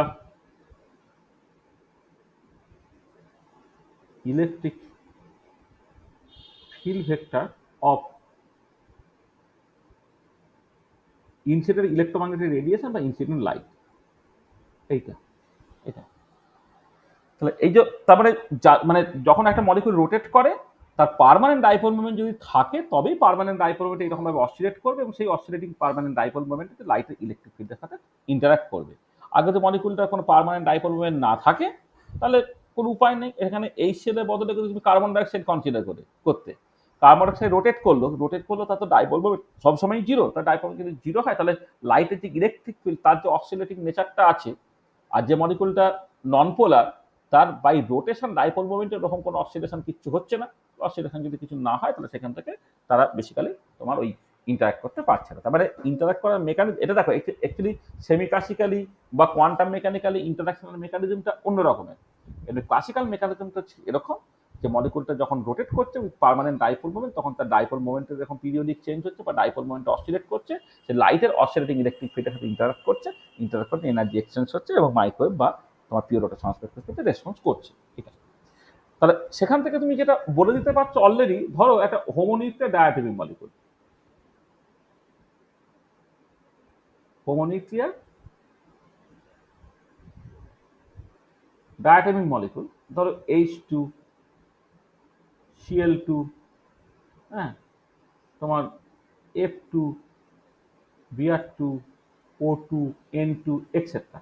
এরা এরা কি হবে, এরা বিং নন পোলার আর মাইক্রোওয়েভ ইনঅ্যাক্টিভ। এটা তো মাইক্রোওয়েভ সব ইনঅ্যাক্টিভ, মানে এদের রোটেশনাল স্পেকট্রোস্কোপি করে কোনো লাভ নেই, কারণ মাইক্রোওয়েভ ইনঅ্যাক্টিভ হবে, রোটেশনাল স্পেকট্রোস্কোপি রেসপন্সই করবে না, অর্থাৎ মাইক্রোওয়েভ রিজিয়নের লাইট এরা অ্যাবজর্বই করতে পারে না। কিন্তু যদি হেটেরোনিউক্লিয়ার ডায়াটমিক মলিকুল করো,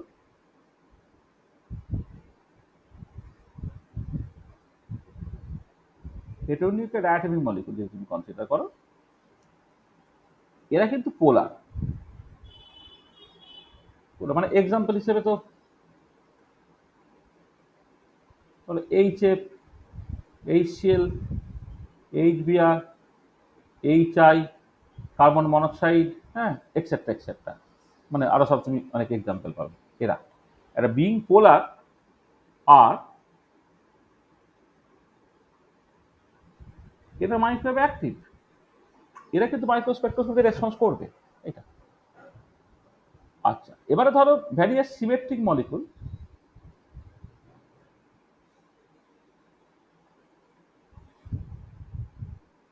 মলিকুলস লাইক ধরে নাও তোমার carbon dioxide BF3 SF6 CCl4 etcetera.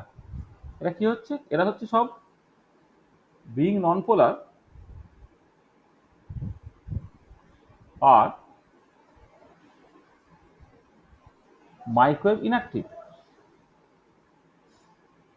এটা কিন্তু তোমার মাইক্রোওয়েভ ইনঅ্যাক্টিভ হচ্ছে কিন্তু, ঠিক আছে। এটা তার মানে তোমাকে খেয়াল রাখতে হবে, তোমাকে যদি কতগুলো মলিকুল দিয়ে দেওয়ার পরে কে মাইক্রোওয়েভ অ্যাক্টিভ হবে কে মাইক্রোওয়েভ ইনঅ্যাক্টিভ হবে তোমাকে লিস্ট করতে বলে, তুমি যেটা দেখবে সেটা হচ্ছে ডাইপোল মোমেন্ট, এই মলিকুলটা পার্মানেন্ট ডাইপোল মোমেন্ট আছে কি নাই। পার্মানেন্ট ডাইপোল মোমেন্ট থাকলে সেটা microwave active, permanent dipole moment যদি না থাকে তাহলে সেটা microwave inactive.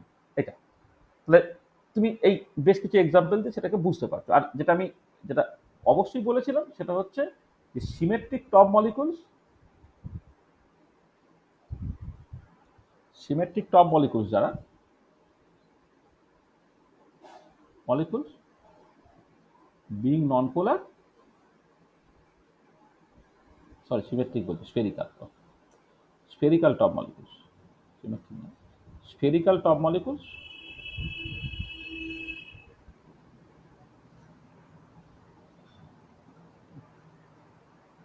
spherical top molecules being non-polar or microwave inactive, যে কোনো স্ফেরিক্যাল টপ মলিকুল, যেমন দেখো SF6 CCl4 এসব স্ফেরিক্যাল টপ মলিকুল, যারা নন পোলার হয়ে যাওয়ার জন্য তারা মাইক্রোওয়েভ ইনঅ্যাক্টিভ হবে। আর asymmetric top molecule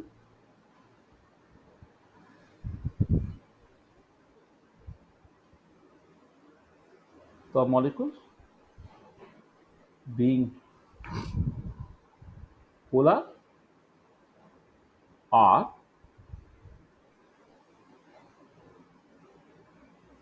microwave active.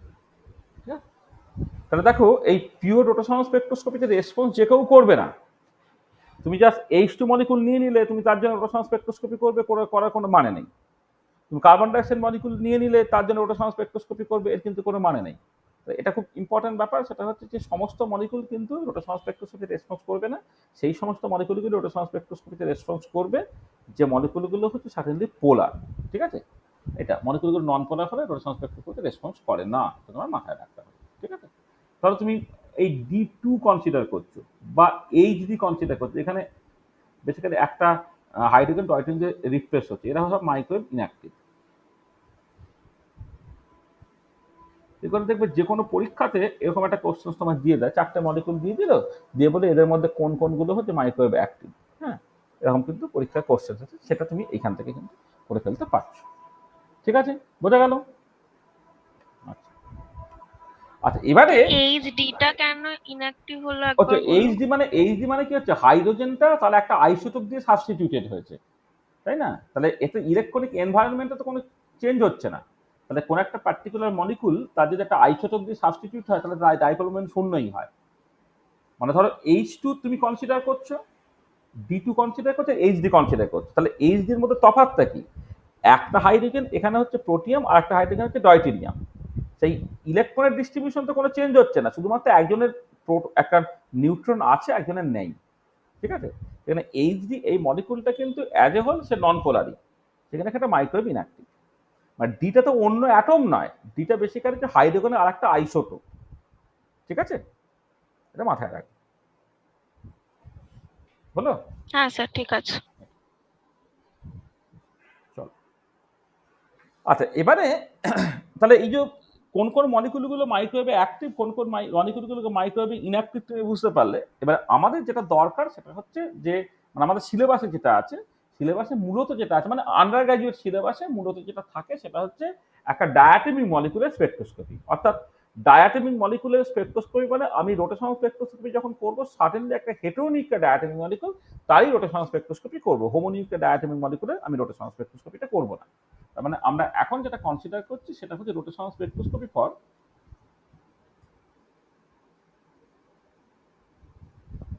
Rotational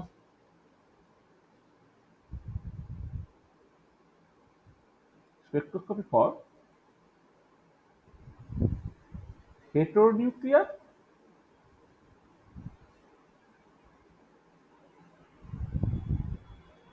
diatomic molecule. এইটা আমাদের স্কোপের মধ্যে পড়ছে, এটা আমরা করব।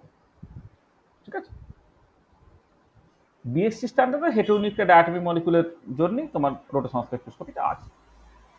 ধরো তুমি একটা মলিকুল কনসিডার করছো, মানে মানে আচ্ছা, এক্ষেত্রে যে মডেলটা তো বলেছিলাম রিজিড রোটার মডেল দিয়ে আমাকে সবটাকে করতে হবে।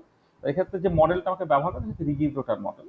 ধরে নাও তোমার একটা মলিকুল কনসিডার করে, সেটা এক্স ওয়াই একটা মলিকুল তুমি কনসিডার করো, বা আমি অন্যভাবে লিখলে এটাকে এইরকম ভাবে না করে, ধরে নাও একটা মলিকুল তুমি কনসিডার করছো, যে মলিকুলটা এরকম দেখতে, এই একটা মাস পয়েন্ট আছে, আটটা ধরে নাও এখানে এটা একটা মাস। আমি যদি একটাকে বড় আর একটাকে ছোট করে আঁকছি, কিন্তু এখানে যেটা ইম্পর্টেন্ট, এগুলোকে পয়েন্ট মাস ধরে নেওয়া হয়। ধরে নাও এই মাসটা হচ্ছে M1, এই মাসটা হচ্ছে M2, এবং এদের যে বন্ড লেন্থটা, ধরে নাও এই বন্ড লেন্থটা হচ্ছে R0, R0 ইকুইলিব্রিয়াম পয়েন্ট। আচ্ছা এবারে একটা সেন্টার অফ মাস আছে, এইটা ধরে নাও তোমার সেন্টার অফ মাস। এই সেন্টার অফ মাসের অ্যাবাউটে মলিকুলটা রোটেট করছে, আমি এই রোটেশনটাকে কনসিডার করছি। আচ্ছা এখানে একটা জিনিস বলি, দেখো এই পার্টিকুলার কেসে যেটা সকল মানে প্রিন্সিপাল অ্যাক্সিস, যেটা মানে মলিকুলার অ্যাক্সিস, যেটা যে মলিকুলার অ্যাক্সিস বরাবর রোটেশনটাকে কনসিডার করার জাস্ট মানে নেই, কারণ প্রিন্সিপাল অ্যাক্সিস বরাবর রোটেট করলে তার মোমেন্ট অফ ইনার্সিয়াটা বেসিক্যালি জিরো হয়। সেখানে এ অ্যাক্সিস তুমি কনসিডার করছো না, তাহলে বাকি যেটা কনসিডার করতে পারে বি অ্যাক্সিস বা সি অ্যাক্সিস। ঠিক আছে, সেখানে আমি এই পারপেন্ডিকুলার অ্যাক্সিসটা এখানে কনসিডার করি, সেটা তুমি বি বা সি যা কিছু ধরতে পারো, কিন্তু মলিকুলার অ্যাক্সিস যেটা, মলিকুলার অ্যাক্সিসটা তো ট্রান্সপেক্টরতে রেসপন্স করার কোনো গল্প নেই, কারণ এক্ষেত্রে মোমেন্ট অফ ইনার্সিয়াটা সাধারণত জিরো হয়ে যায়। আচ্ছা এবারে এক্ষেত্রে যে মডেলটাকে ব্যবহার করা হচ্ছে, সেই মডেলটা রিজিড রোটার মডেল। তো রিজিড রোটার মডেল। আচ্ছা আমি এই তোমাদের দুটো ক্লাসের আগে, আচ্ছা তোমাদের তো নয় বেসিক্যালি, তোমরা আগে অলরেডি পড়েছো। হ্যাঁ, যারা ওই মানে ফোর্থ সেমিস্টারে তাদের হয়তো একটু বুঝে নেওয়ার দরকার আছে, সেটা হচ্ছে যে রিজিড রোটার এই পার্টিকুলার প্রবলেমটা আমরা কোয়ান্টাম মেকানিক্যালি সলভ করেছি। মানে এবছরও সলভ করেছি কদিন আগে, মানে দুটো ক্লাসের আগে বা থার্ড লেকচারে কোয়ান্টাম কেমিস্ট্রি 2, সেখানে থার্ড লেকচারের মধ্যে এটা আমরা এই মডেলটাকে ক্যালকুলেট করেছি। সেখানে রিজিডোটার মডেল নিয়ে কিন্তু খুব ডিটেলে কথাবার্তা বলা আছে, বা রিজিডোটার মডেলের যে সকল রোটেশন মানে মডেলের যে কোয়ান্টাম মেকানিক্সটা, সেই কোয়ান্টাম মেকানিক্সটা কিন্তু আমরা অলরেডি করেছি। আর এখানে যেটা ধরে নেওয়া হচ্ছে যে, আমি যেহেতু হেটেরোনিক আর ডায়াটমিক মলিকুল নিয়ে কথাবার্তা বলছি, তার কনটেক্সটেই বলছি যে হেটেরোনিক আর ডায়াটমিক মলিকুলের বন্ডটাকে এতটাই শক্ত অ্যাজিউম করে নেওয়া হচ্ছে যে ডিউরিং রোটেশন যেন বন্ড লেন্থের কোনো চেঞ্জ না হয়। তাহলে the bond is assume to be bond is assumed to be so strong that during rotation bond length does not change at all. In rotation bond length does not change at all. মানে যখন বন্ডটা rotate করবে একটা centrifugal force কাজ করবে, তো বন্ডটার মধ্যে একটা elasticity থাকে, তাহলে এই রোটেশনের সময় যে সেন্ট্রিফিউগাল ফোর্সের জন্য বন্ডটা তোমার লম্বা হয়ে যাওয়ার কথা, এখানে এই লম্বা হয়ে যাওয়াটা তুমি কোনো রকমে অ্যালাউ করছো না। মানে bond is so strong that during rotation bond length does not change. আর তুমি যখন একটা রাবার ব্যান্ডে যদি একটা ঢিল বেঁধে তুমি তাকে ঘোরানোর চেষ্টা করো, যত জোরে ঘোরাবে সেন্ট্রিফিউগাল ফোর্সের জন্য সে তত বেশি ডিসচার্জ হয়ে যাওয়ার কথা, তত বেশি লম্বা হয়ে যাওয়ার কথা। তুমি দেখেছো তো, স্ট্রেসড হয়ে যায়। এক্ষেত্রে সেটাকে আমি অ্যালাউ করছি না। The bond is assume to be so strong that during rotation bond length does not change at all. আচ্ছা, এবারে এই পার্টিকুলার ক্ষেত্রে দুটো ইম্পর্টেন্ট পয়েন্ট দেখো, সেটা হচ্ছে যে সেন্টার অফ মাসের যে definition, from the definition of center of mass,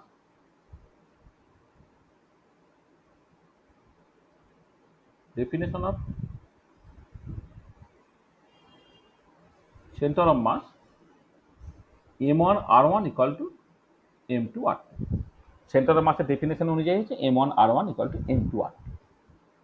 center of mass তাকেই বলবে যার জন্য তোমার এই কন্ডিশনটা স্যাটিসফাইড হবে। আচ্ছা, এবারে as the bond is rigid, কি হবে, r1 প্লাস r2 সেটাকে তুমি r0 লিখছো, যেখানে r1টা কি, r1টা হচ্ছে সেন্টার অফ মাস থেকে যে m1 মাস পয়েন্ট তার যে দূরত্ব সেটা হচ্ছে r1, আর সেন্টার অফ মাস থেকে m2 মাসের যে দূরত্ব সেটাকে তুমি ধরছো r2। তাহলে r1 প্লাস r2 হচ্ছে যে ইকুইলিব্রিয়াম বন্ড যেটা r0 তার সঙ্গে সমান। তাহলে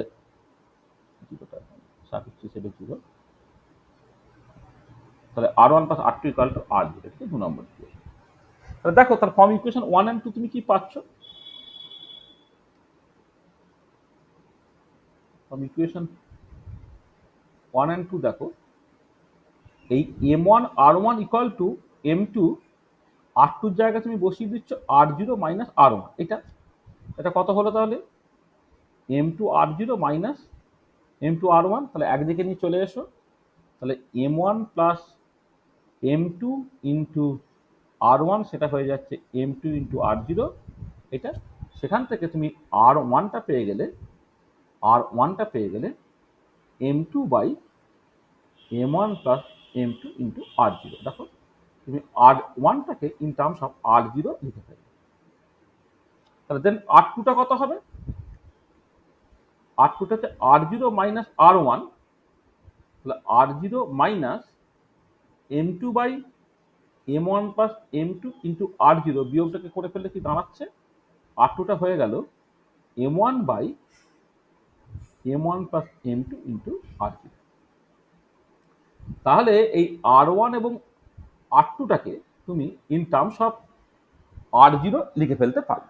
r1 এটা, r2 হচ্ছে এটা।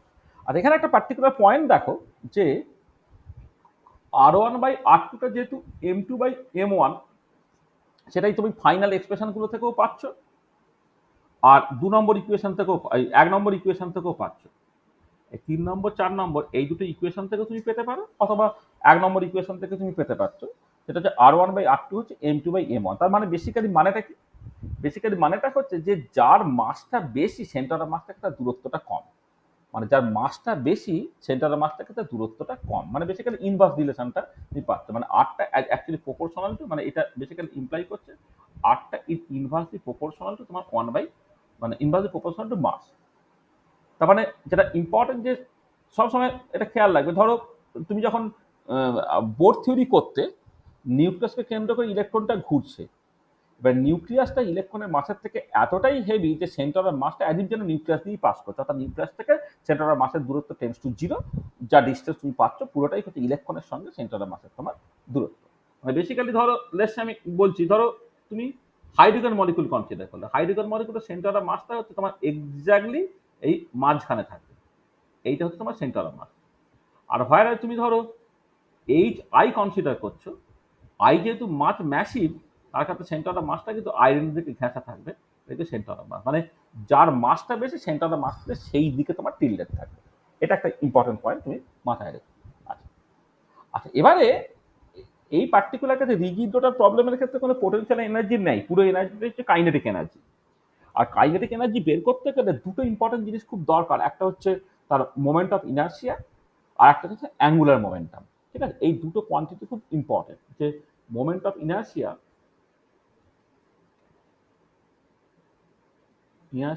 I and angular momentum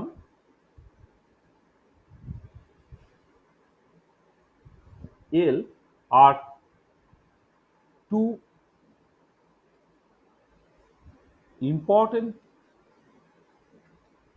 physical quantities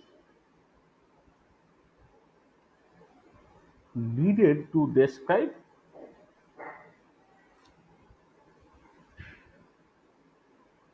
rotational motion. এই রোটেশনাল মোশন ডেসক্রাইব করতে গেলে এই দুটো জিনিস কিন্তু খুব ইম্পর্টেন্ট।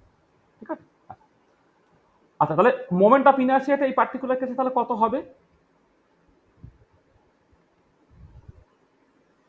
আইটা দেখো, এখানে সেন্টার অফ মাসের অ্যাবাউটে রোটেট করছে, তাহলে তোমার একটা মাস পয়েন্ট হচ্ছে m1, যার দূরত্ব হচ্ছে r1, তাহলে m1 r1 স্কয়ার প্লাস আর হচ্ছে m2 r2 স্কয়ার, তাহলে এইটা হবে তোমার মোমেন্ট অফ ইনার্সিয়াটা। ঠিক আছে, তাহলে এবারে দেখো এটা m1 লিখলে, r1টা কত, r1 হচ্ছে m2 by m1 plus m1, m1 plus m2 into r, তাহলে এটা হচ্ছে m2 by m1 plus m2 into r0 তার স্কয়ার প্লাস m2 r2টা কত, m1 by m1 plus m2 into r0 তার স্কয়ার। তাহলে এবারে দেখো এখানে তুমি যদি করো, তাহলে তুমি m1 m2 by m1 plus m2 তার স্কয়ারটাকে যদি কমন নিয়ে নাও, দেখো এখানে দেখো ডিনোমিনেটরে m1 প্লাস m2 তার স্কয়ার আছে, এখানে m1 প্লাস m2 তার স্কয়ার আছে, নিউমারেটরে হচ্ছে m1 m2 স্কয়ার আছে, এখানে m2 m1 স্কয়ার আছে, তাহলে m1 m2 কমন নিয়ে নিলে এখানে আরেকটা m1 প্লাস m2 এসে যাবে ইন্টু r0 স্কয়ার হয়ে গেল, একটা m1 প্লাস m2 উপর নিচে তোমার কেটে যাচ্ছে, কেটে কি পড়ে থাকছে কত, m1 m2 by m1 plus m2 into r0 square, অর্থাৎ এইটা হয়ে যাচ্ছে তোমার মিউ r0 স্কয়ার, যেখানে মিউটা হচ্ছে m1 plus m2 by m1 plus m2, যেটা তোমার সকাল রিডিউস মাস, তোমার রিডিউস মাস। তাহলে এই মোমেন্ট অফ ইনার্সিয়া আই, যেটা রিডিউস মাস, সেটা কিন্তু এখানে ইম্পর্টেন্ট। ধরো তুমি যদি অ্যাজ ফর এক্সাম্পল তুমি HCl কনসিডার করছো, HCl কনসিডার করছো, যেখানে এইচটা হচ্ছে 1 ধরে নাও, আর ক্লোরিনটা ধরে নাও তোমার 35। হ্যাঁ, ক্লোরিন তো 35 হয়, 37ও হয়। হ্যাঁ, আচ্ছা আমি তাহলে এক কাজ করা যাক, আইসোটোপ যেহেতু আছে আমি এইটা ঝামেলার মধ্যে না গিয়ে আমি বললাম এটা ধরো HF, যেখানে এফটা হচ্ছে তোমার 90, হাইড্রোজেনটা 1 আর এফটা হচ্ছে 90। ঠিক আছে, এর ক্ষেত্রে যদি রিডিউস মাস বের করতে চাই, তাহলে মাস অফ হাইড্রোজেন, এটা mass of fluorine by mass of hydrogen plus mass of fluorine. তুমি কি করবে, হাইড্রোজেনের মাস হচ্ছে 1,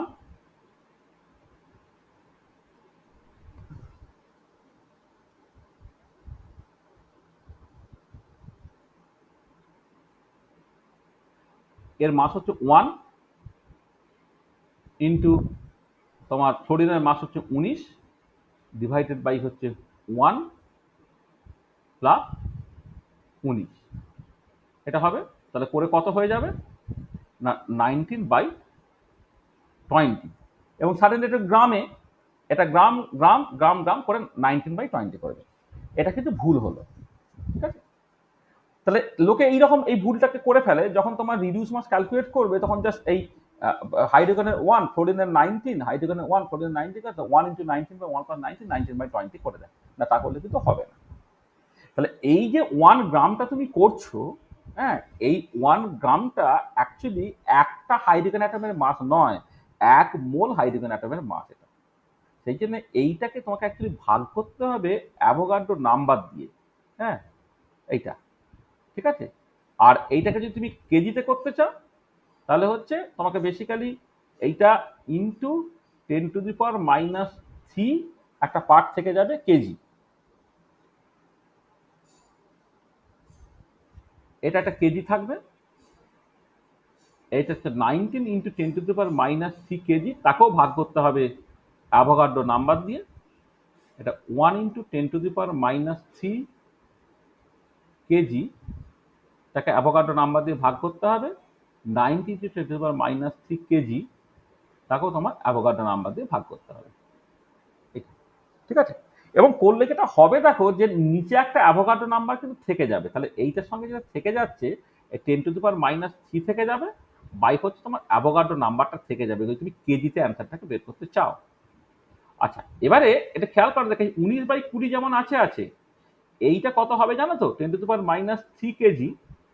আর এইটা হচ্ছে তোমার 6.023, তাই তো? 6.023 ইন্টু 10⁻23, এটা হচ্ছে অ্যাভোগাড্রো নাম্বারের ভ্যালুটা, এইটা, ঠিক আছে?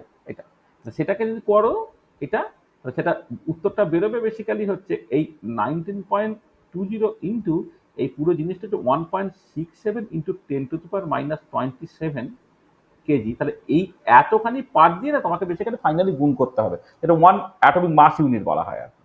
তার মানে এই রিডিউস মাস ক্যালকুলেশনের সময় না লোকে এই ভুলটাকে করে ফেলে, যে নর্মালি 19/20 করে ফেলে, তাহলে চলবে না, তাকে 1/অ্যাভোগাড্রো নাম্বার দিয়ে ভাগ করতে হবে। আমি যদি কেজিতে করি তাহলে 1.67 10⁻27 কেজি, এটা দিয়ে গুণ করতে হবে। আর যদি তুমি গ্রামে করো তাহলে 1.67 10⁻24 গ্রাম, এটা দিয়ে তোমাকে গুণ করতে হবে। তাহলে খেয়াল রাখবে, যখন পরবর্তীকালে আমি নিউমেরিক্যাল প্রবলেম করব তখন রিডিউস মাস কিন্তু একটা ইম্পর্টেন্ট রোল প্লে করবে।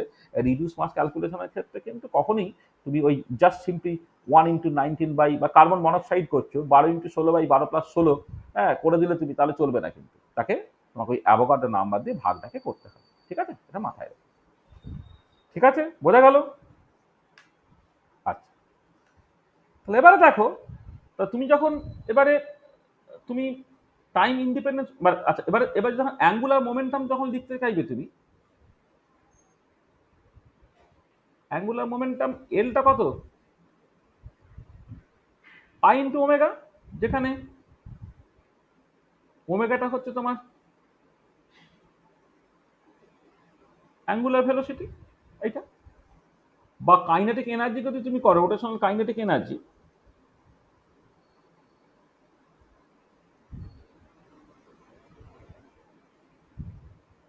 কাইনেটিক এনার্জি কি রোটেশনাল, সেটা কত হবে? এল স্কোয়ার বাই টোয়াইস আই বা হাফ আই ওমেগা স্কোয়ার। দেখো আলটিমেটলি তোমার এনার্জি দরকার, তাহলে এনার্জি যেহেতু দরকার, তাহলে দেখো এই রোটেশনের কাইনেটিক এনার্জি বের করতে গেলে তোমার অ্যাঙ্গুলার মোমেন্টাম এবং মোমেন্টাম ইনার্সিয়া, এই দুটো জিনিস হচ্ছে তোমার ভীষণভাবে দরকার পড়ছে।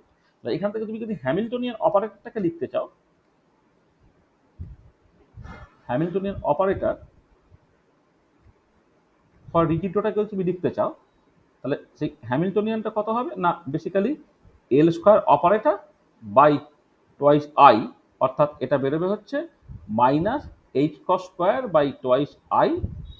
এল স্কোয়ারটা মানে পোলার কোঅর্ডিনেট সিস্টেমে যদি করো, নিশ্চয়ই মনে আছে তোমার, minus H cross square 1/sin θ del del theta sine theta del del theta plus 1/sin²θ del 2/del phi square. তাহলে এইটা হয়ে যাবে তোমার হ্যামিল্টনিয়ান অপারেটর। এটা যদি হ্যামিল্টনিয়ান অপারেটর হয়, তাহলে টাইম ইন্ডিপেন্ডেন্ট শ্রোডিঞ্জার ইকুয়েশনটা কি হবে? Time independent Schrodinger equation for rigid rotor এটা আমরা কোয়ান্টাম মেকানিক্সে করার সময় করেছি অলরেডি। সেটাকে যদি তুমি এইচ ধরো সাই বা ওয়াই যাই বলতে পারি, psi H Y equal to E Y তুমি লেখো, এটা বেরোবে minus H square by twice I 1 by sine theta del del theta sine theta del del theta plus 1 by sine square theta del 2 by del phi square into ওয়াইটা theta phi এর function, এটা হয়ে যাচ্ছে E into Y theta phi এর function. এটাকে তুমি এবারে solve করবে, তাহলে আফটার সলভিং তুমি কি পাবে? After solving this equation we get the energy eigenvalues and wave functions. wave function R energy eigen ভ্যালুটা কি হয় না, রিজিড রোটারের ক্ষেত্রে এনার্জি আইগেন ভ্যালুটা জে এর উপর নির্ভর করে। তো তুমি যদি জুল ইউনিটে করো তাহলে এনার্জিটা বেরোবে হচ্ছে তোমার মানে এল স্কোয়ার বা টোয়াইস আই, অর্থাৎ J into J plus 1 H cross square by twice I, or মানে এটা হচ্ছে L square by twice I, মানে আসলে যেটা হয় যে মানে মানে কি বলবো, এল মানে এখানে দেখো, এখানে এই যে এটা তো এল স্কোয়ার বাই টোয়াইস আই, তাহলে এল স্কোয়ারটা না J into J plus 1 H cross square হয় আর কি, উইথ জে ইকুয়াল টু 0 1 2 3 ইত্যাদি হয় বলে সেখানে এনার্জিটা L square by twice I অর্থাৎ J into J plus 1 H cross square by twice I হবে। এইচ কসটাকে যদি এইচ ওভার 2 পাই তুমি বসিয়ে দাও, তাহলে J into J plus 1 H square by 8 pi square into I. এইটা হচ্ছে তোমার এনার্জি এক্সপ্রেশন বেরোলো, এটা বেরোলো এটা। আর তার সাথে ওয়েভ ফাংশন যেটা ওয়াই, এটা দুটো কোয়ান্টাম নাম্বার জে এবং এম এর উপর ডিপেন্ড করে, থিটা ফাই, এটাকে বলা স্ফেরিক্যাল হারমোনিক্স। স্ফেরিক্যাল হারমোনিক্স এটা, this is a simultaneous eigenfunctions of L square and Lz. Spherical হারমোনিক্সটা simultaneous eigenfunction L square and L Z. এগুলোতে কতবার আমি বলেছি, এল স্কোয়ারটা Y J M theta phi এর উপরে যদি কাজ করে তাহলে দেবে হচ্ছে তোমার J into J plus 1 H cross square into Y J M theta phi দেবে। সেইখান থেকে তোমার এল স্কোয়ারটা হয়ে যাবে J into J plus 1 H cross square, বা এল এর ম্যাগনিটিউডটা হয়ে যাবে root over of J into J plus 1 into H cross, মানে ট্যাঙ্গুলার মোমেন্টামের ম্যাগনিটিউড হয়ে গেল এটা। আর এল জেড অপারেটরটা যদি Y J M theta phi এর উপর ডিপেন্ড করে তাহলে সেটা দেবে হচ্ছে M into H cross into Y J M theta phi এটা। সেখান থেকে Z component of angular momentum তুমি পেয়ে যাবে, এটা কত হচ্ছে এম ইন্টু এইচ ক্রস। আচ্ছা, এবারে পরে গিভেন যে অ্যালাউড ভ্যালুজ অফ এম কত হবে 0 plus minus 1 plus minus 2 dot dot করে up to plus minus J পর্যন্ত। আর যে তো জের অ্যালাউড ভ্যালু হচ্ছে যে 1 2 3 4 ইত্যাদি বলা হয়েছে, তাহলে এখানেও ঠিক একই রকমের যেটা হচ্ছে 0 1 2 3 ডট ডট ডট ডট, এটাকে বলা হয় রোটেশনাল কোয়ান্টাম নাম্বার। তাহলে দেখো, তাহলে আমি যেটা রিজিড রোটার প্রবলেম থেকে যেটা আমি অ্যাকচুয়ালি নিয়ে নেবো সেটা হচ্ছে এনার্জি এক্সপ্রেশনটাকে নিয়ে নিচ্ছি J into J plus 1 H square বা 8 পাই স্কোয়ার আই। আর ওয়েভ ফাংশনটা, তার ফর্মটা আমার এখন লাগবে না, কিন্তু ওয়েভ ফাংশনটা স্ফেরিক্যাল হারমোনিক্স বলে, সেটা simultaneous eigen functions of L square operator and L Z operator. সেখান থেকে তুমি টোটাল অ্যাঙ্গুলার মোমেন্টামের স্কোয়ারটা পেয়ে যাচ্ছ, বা টোটাল অ্যাঙ্গুলার মোমেন্টামের ম্যাগনিটিউডটা পেয়ে যাচ্ছ, আর জেড কম্পোনেন্ট অফ অ্যাঙ্গুলার মোমেন্টামটা পেয়ে যাচ্ছে। এটা হচ্ছে Z component of angular momentum, Z component of the z component of angular momentum এটা। আর এটা হচ্ছে magnitude of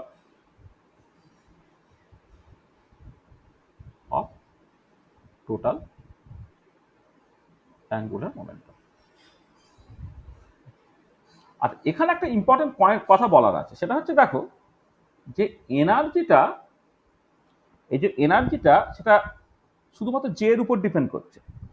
energy depends only on J, এনার্জিটা শুধুমাত্র জে এর উপর ডিপেন্ড করছে। কিন্তু ওয়েভ ফাংশন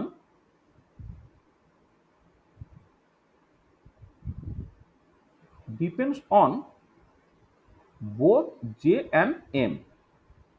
ঠিক আছে, আচ্ছা এবার পরে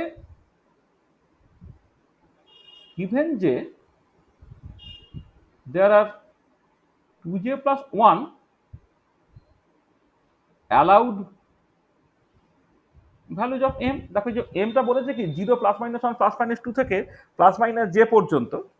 তুমি ধরো যদি j এর ভ্যালু ধরো লেসে 2 নাও, তাহলে m এর ভ্যালু কত হবে? 0 হবে, প্লাস মাইনাস 1 হবে, প্লাস মাইনাস 2 অর্থাৎ 5টা রকম m ভ্যালু পেলে। j এর ভ্যালু যদি 1 হয় তাহলে 3টে তুমি পেলে, j এর ভ্যালু যদি 3 হতো তাহলে 7টা পেতে। তার মানে পরে গিভেন যে there are 2j plus 1 allowed values of m, সেখানে কি হবে যে তার মানে that is at a given energy, তাহলে জে ফিক্স করলে মানে এনার্জি ফিক্সড হয়ে গেল, কিন্তু জে ফিক্স করলে এম এর কিন্তু 2j plus 1 পসিবল ভ্যালু হতে পারে। তার মানে at a given energy there are 2j plus 1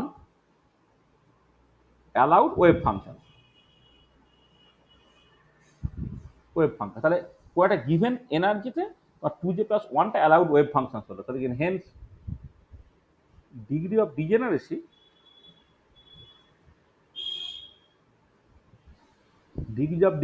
জি যেটা তুমি কত লিখবে না 2j plus 1 লিখবে। তার মানে এই রিজিড রোটারের ক্ষেত্রে ডিজেনারেসিটা হচ্ছে 2j plus 1।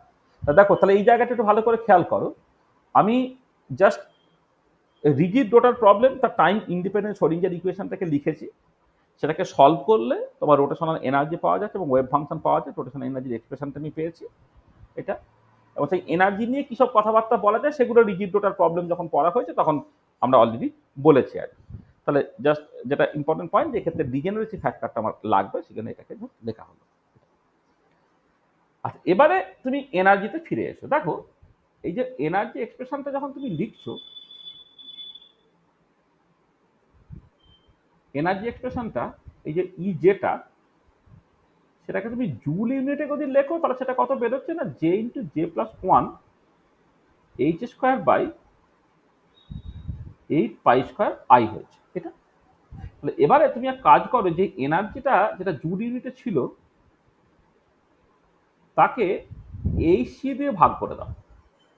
এই সি দিয়ে ভাগ করলে যেটা বেরোবে, এনার্জিটা বেরোবে in the unit of centimetre inverse, কারণ প্লাঙ্ক কনস্ট্যান্ট এবং স্পিড অফ লাইট মানে এই সিতে ভাগ করলে ওয়েভ নাম্বার বেরোয়, তার মানে এনার্জিটা in the unit of centimetre ইনভার্সে বেরোবে। তাহলে সেটা কত হবে J into J plus 1 8 by 8 pi square I C এইটা, বা অর তুমি লেখো এইটা, সেটা basically J into J plus 1 H over 8 pi square আইটা কত mu R zero square into C এইটা। তাহলে অর লেখো, এটা এটা জে এর উপর নির্ভর করছে, এটা জে এর উপর নির্ভর করছে, অর্থাৎ এনার্জিটা in the unit of centimetre inverse তুমি এটাকে লেখো B J into J plus 1, এইরকম ভাবে তুমি লিখবে। যেখানে যেখানে এই যে বি যে পার্টটা, যেটা basically H over 8 pi square, দেখো আই বি ইন্টু সি, অর্থাৎ H over 8 pi square mu R zero square C is called the rotational constant. মানে ব্যাপারটা দেখো, একটা জিনিস বলি, যে তুমি যখন রোটেশনাল কনস্ট্যান্টটাকে ডিফাইন করছো তখন নিচে একটা মোমেন্ট অফ ইনার্শিয়া আসছে। তাহলে এই মোমেন্ট অফ ইনার্শিয়াটা যেহেতু ডায়াটমিক মলিকুলের ক্ষেত্রে এই বন্ড অ্যাক্সিস বা রোটেশনটা তুমি ধরতে পারবে না, তার ক্ষেত্রে মোমেন্ট অফ ইনার্শিয়াটা জিরো। পারপেন্ডিকুলার দুটো অ্যাক্সিস কনসিডার করতে হবে, যারা যথাক্রমে বি অ্যাক্সিস এবং সি অ্যাক্সিস। অর্থাৎ যে মোমেন্ট অফ ইনার্শিয়াটা এখানে লিখেছি সেটাকে তুমি আইবি বলতে পারো বা আইসি বলতে পারো। ঠিক আছে, তুমি যদি আইসি বলতে তাহলে সেখান থেকে একটা মোমেন্ট অফ ইনার্শিয়া পেতে এটা 8 over 8 pi square I C into C হতো। এবারে ইন দিস কেস মানে তোমার লিনিয়ার মলিকুলের ক্ষেত্রে বি এর ভ্যালু এবং সি এর ভ্যালু তোমার বেসিক্যালি সমান হতো। এখানে এর জাস্ট মানে থাকছে না, কিন্তু মোমেন্ট অফ ইনার্শিয়াটাকে আই এ ধরতাম তাহলে যে রোটেশনাল কনস্ট্যান্টটা বেরো সেটা আমি ক্যাপিটাল এ দিয়ে এক্সপ্রেস করতাম, এই অন্যান্য মলিকুলের ক্ষেত্রে ক্যাপিটাল এর মানে আছে, কিন্তু এই পার্টিকুলার কেসে ক্যাপিটাল এর কোনো মানে নেই, কারণ জাস্ট আই এটা তোমার অলরেডি 0 হয়ে যাচ্ছে বলে। ঠিক আছে? তো দেখো তাহলে এনার্জি এক্সপ্রেশনটা in the unit of centimetre inverse যখন লিখবে তখন B J into J plus one, বিটা হচ্ছে রোটেশন কনস্ট্যান্ট। এরকম প্রশ্ন তোমার জাগতেই পারতো, তাহলে রোটেশন কনস্ট্যান্ট আমি বি দিয়েই রিপ্রেজেন্ট করছি কেন? বি দিয়ে রিপ্রেজেন্ট করছি তার কারণটা হচ্ছে রোটেশন কনস্ট্যান্ট যখন তুমি ডিফাইন করছো H over 8 pi square IC, এই আইটা হচ্ছে moment of inertia due to rotation about the B axis, সেই জন্য এটা বি। আর যদি এটাকে তুমি সি লিখতে ক্যাপিটাল সি তাহলেও চলতো, কারণ এক্ষেত্রে আই বি এবং আইসি সমান, অর্থাৎ বি ইকুয়াল টু সি, কিন্তু আই এ কোনো রকম ভাবে তুমি লিখতে পারবে না, অর্থাৎ এ দিয়ে তুমি এটাকে এক্সপ্রেস করতে পারবে না। পরে যখন তোমার সিমেট্রিক টপ মলিকুল হবে, তখন আই এ আই বি আইসি তিনটেই যখন এক্সিস্ট করছে, তখন তিনটে রোটেশন কনস্ট্যান্ট তুমি দেখবে এ বি সি তুমি পাবে। মানে যদি তোমার ধরো এই এ আদৌ যদি এক্সিস্ট করতো তাহলে H over 8 pi square I A into C হতো, এইটা হতো আর কি। সেটা আরেকটা রোটেশন কনস্ট্যান্ট। তাহলে this is absent in case of linear molecule। Linear মলিকুলের ক্ষেত্রে কিন্তু এটা তোমার নেই, কিন্তু অন্যান্য মলিকুলের ক্ষেত্রে কিন্তু এটা থাকবে। দেখো তাহলে এনার্জিটাকে ইন দ্য ইউনিট অফ তুমি সেন্টিমিটার ইনভার্স বের করে ফেলতে পেরেছো। আচ্ছা, তাহলে আমি অলরেডি দেখো যখন স্পেকটা কনসিডার করা হয় কি, তখন দুটো লেভেলের মধ্যে এনার্জি গ্যাপকে এইচ দিয়ে ভাগ করলে ফ্রিকোয়েন্সি পাওয়া যায়, আর এইচ সি দিয়ে ভাগ করলে ওয়েভ নাম্বার পাওয়া যায়। আমি এই অলরেডি এইচ সি দিয়ে ভাগ করে রেখে দিলাম, করে এনার্জিটাকে ওয়েভ নাম্বারে বের করে রেখে দিলাম। এনার্জিটাকে ওয়েভ নাম্বারে বের করে রাখলে একটা সুবিধে, যে তখন দুটো লেভেলের মধ্যে এনার্জি গ্যাপ তোমাকে সরাসরি ট্রানজিশন ফ্রিকোয়েন্সি দেবে। তার মানে energy gap between two levels in the unit of centimeter inverse will directly give the transition frequency in centimeter inverse। আসলে ওয়েভ নাম্বার কেউ বলে না, ফ্রিকোয়েন্সি বলে, শুধু ইউনিটটা থেকে বুঝতে হয় এটা অ্যাকচুয়ালি ওয়েভ নাম্বার নাকি ফ্রিকোয়েন্সি। যখন তোমার হার্জ থাকবে বা সেকেন্ড ইনভার্স থাকবে, সেটা সত্যি সত্যি ফ্রিকোয়েন্সি রিপ্রেজেন্ট করছে। আর যখন ওটা তোমার সেন্টিমিটার ইনভার্সে থাকবে, তখন ওটা অ্যাকচুয়ালি ফ্রিকোয়েন্সি নাই, মুখে ফ্রিকোয়েন্সি বললেও ওটা অ্যাকচুয়ালি তোমার ওয়েভ নাম্বার। সেখানে ফ্রিকোয়েন্সি ইন সেন্টিমিটার ইনভার্স, যে ফ্রিকোয়েন্সি ইন সেন্টিমিটার ইনভার্স মানেই হচ্ছে তোমার বেসিক্যালি ওয়েভ নাম্বার, এটা মাথায় রাখো। কিন্তু স্পেকট্রোস্কোপিতে ওয়েভ নাম্বার কেউ বলে না, তার বদলে বলে frequency in centimetre inverse. Frequency in centimetre inverse মানেই কিন্তু বেসিক্যালি ওয়েভ নাম্বার। তো এই হচ্ছে এনার্জি এক্সপ্রেশনটা তুমি পেয়েছো। আচ্ছা, এবারে দেখো যে তুমি যদি এই বিভিন্ন এনার্জি লেভেলসগুলোকে দেখো, ধরো তোমার এই এনার্জি এক্সপ্রেশনটা তোমার যখন জিরো, মানে রোটেশন কনস্ট্যান্ট নাম্বার যখন জিরো, তখন এনার্জিটা জিরো হচ্ছে। যখন সেটা ওয়ান, তাহলে এই এক্সপ্রেশনে যদি বসিয়ে দাও ওয়ানটা, তখন সেটা কি বেরোবে না, টু বি বেরোবে। এনার্জিটা যখন তোমার জের ভ্যালু 2, তখন সেটা 6 বি বেরোচ্ছে।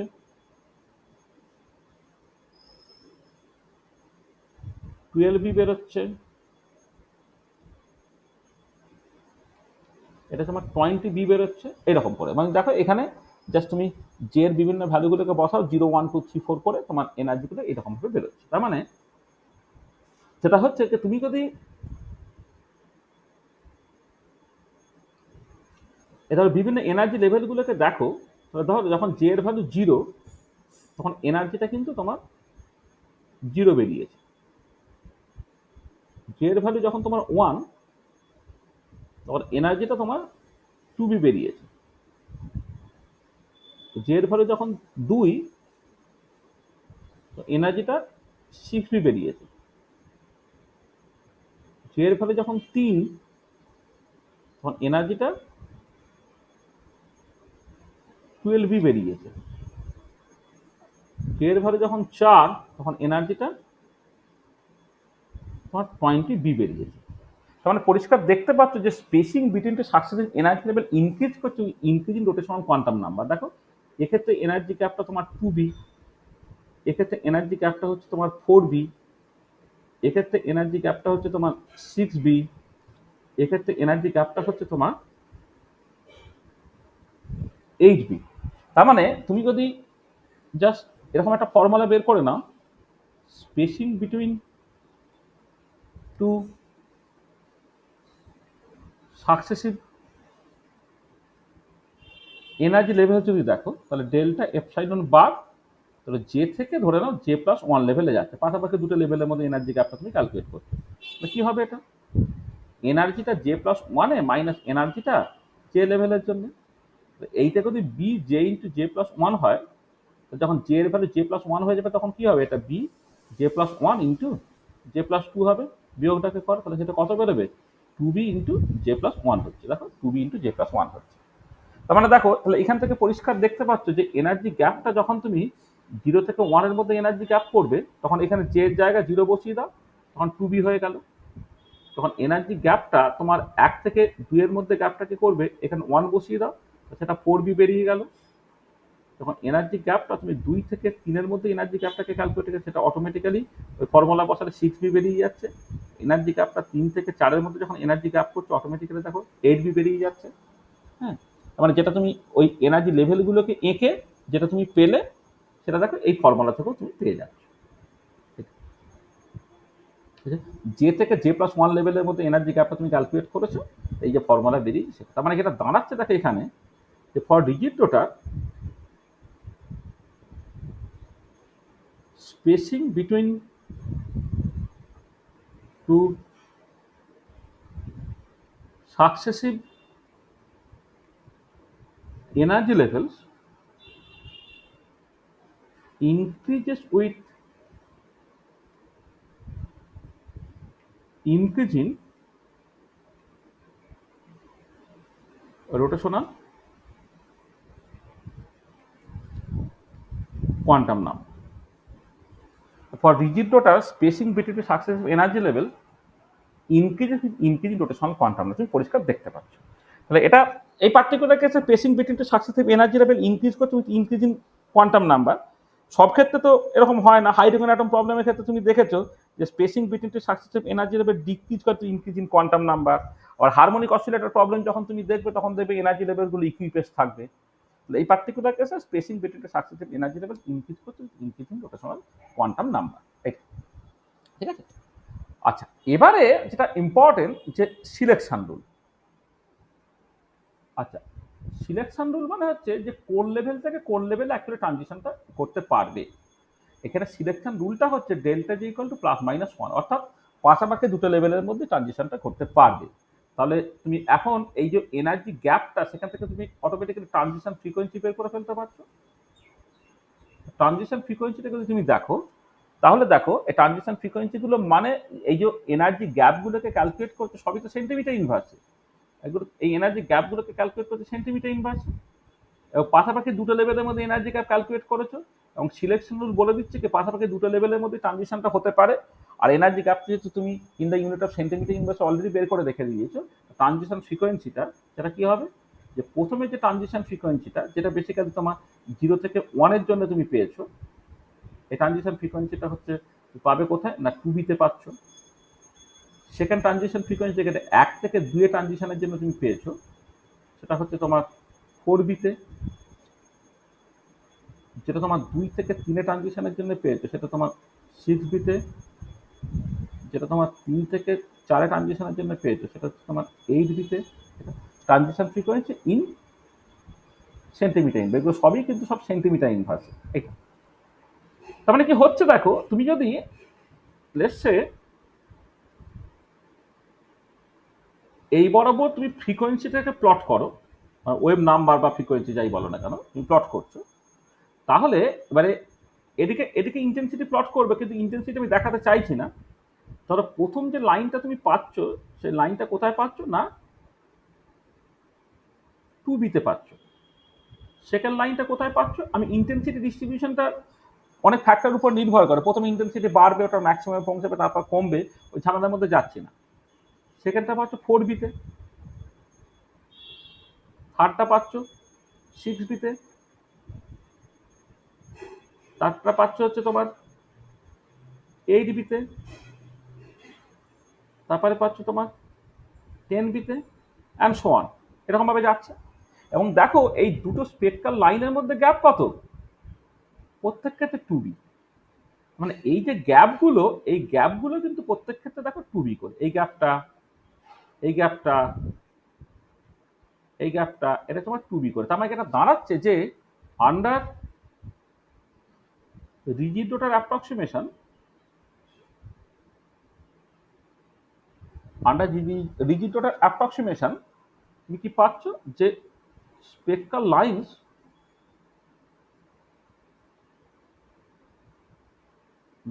আর ইকুইপেস্ট। মানে স্পেক্ট্রাল লাইনগুলো ইকুইপেস্ট, মানে spacing between successive energy level সেটা ইনক্রিজ করছে with increasing rotation quantum number, কিন্তু স্পেক্ট্রাল লাইনসগুলো ইকুইপেস্ট হচ্ছে না। ঠিক আছে, দেখো আন্ডার ডিজিটাল অ্যাপ্রক্সিমেশন স্পেক্ট্রাল লাইনসগুলো কিন্তু তোমার ইকুইপেস্ট হয়ে যাচ্ছে।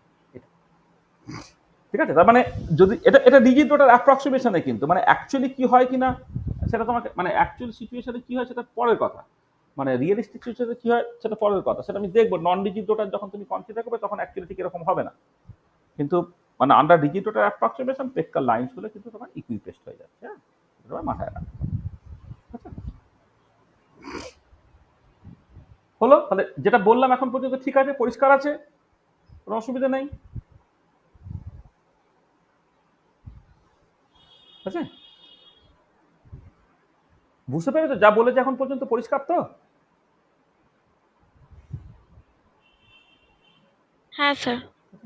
আচ্ছা, তো দেখো তাহলে রিজিড ডটার অ্যাপ্রক্সিমেশনে যদি তুমি রোটেশনাল স্পেকট্রোস্কোপি করো তাহলে স্পেক্ট্রাল লাইনগুলো ইকুইপেস্ট হচ্ছে। আচ্ছা, এবারে তাহলে এইখান থেকে তুমি তার অ্যাপ্লিকেশনটা দেখো, যদি অ্যাপ্লিকেশন অফ রোটেশনাল স্পেকট্রোস্কোপিটা তুমি দেখতে চাও,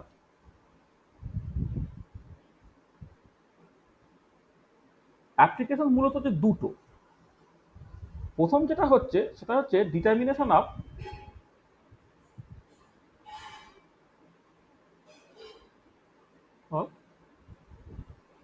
equilibrium bond length, determination of equilibrium bond length. ঠিক আছে, কিরকম দেখো তাহলে তুমি এইটার জন্য করবে কি, প্রথমে look at the Spectra, look at the spectra, measure the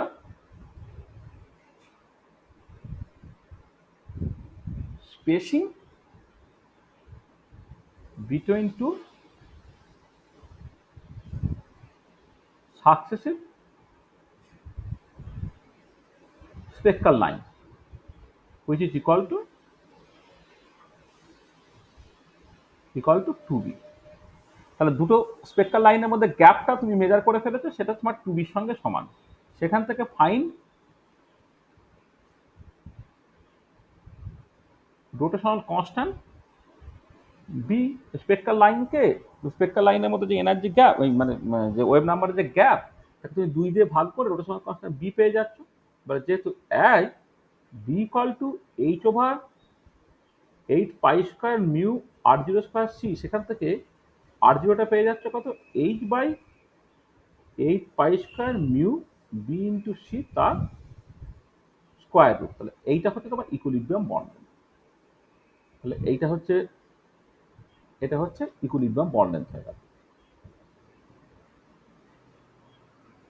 equilibrium bond length calculate করে এই ফর্মুলাটা তুমি ব্যবহার করো। তোমাকে রোটেশন কনস্ট্যান্ট বা স্পেসিং তোমাকে বলে দেবে, স্পেসিং বলে দিলে সেটাকে অর্ধেক করে রোটেশন কনস্ট্যান্ট বের করে দেবে, অথবা রোটেশন কনস্ট্যান্ট তোমার বলে দেবে।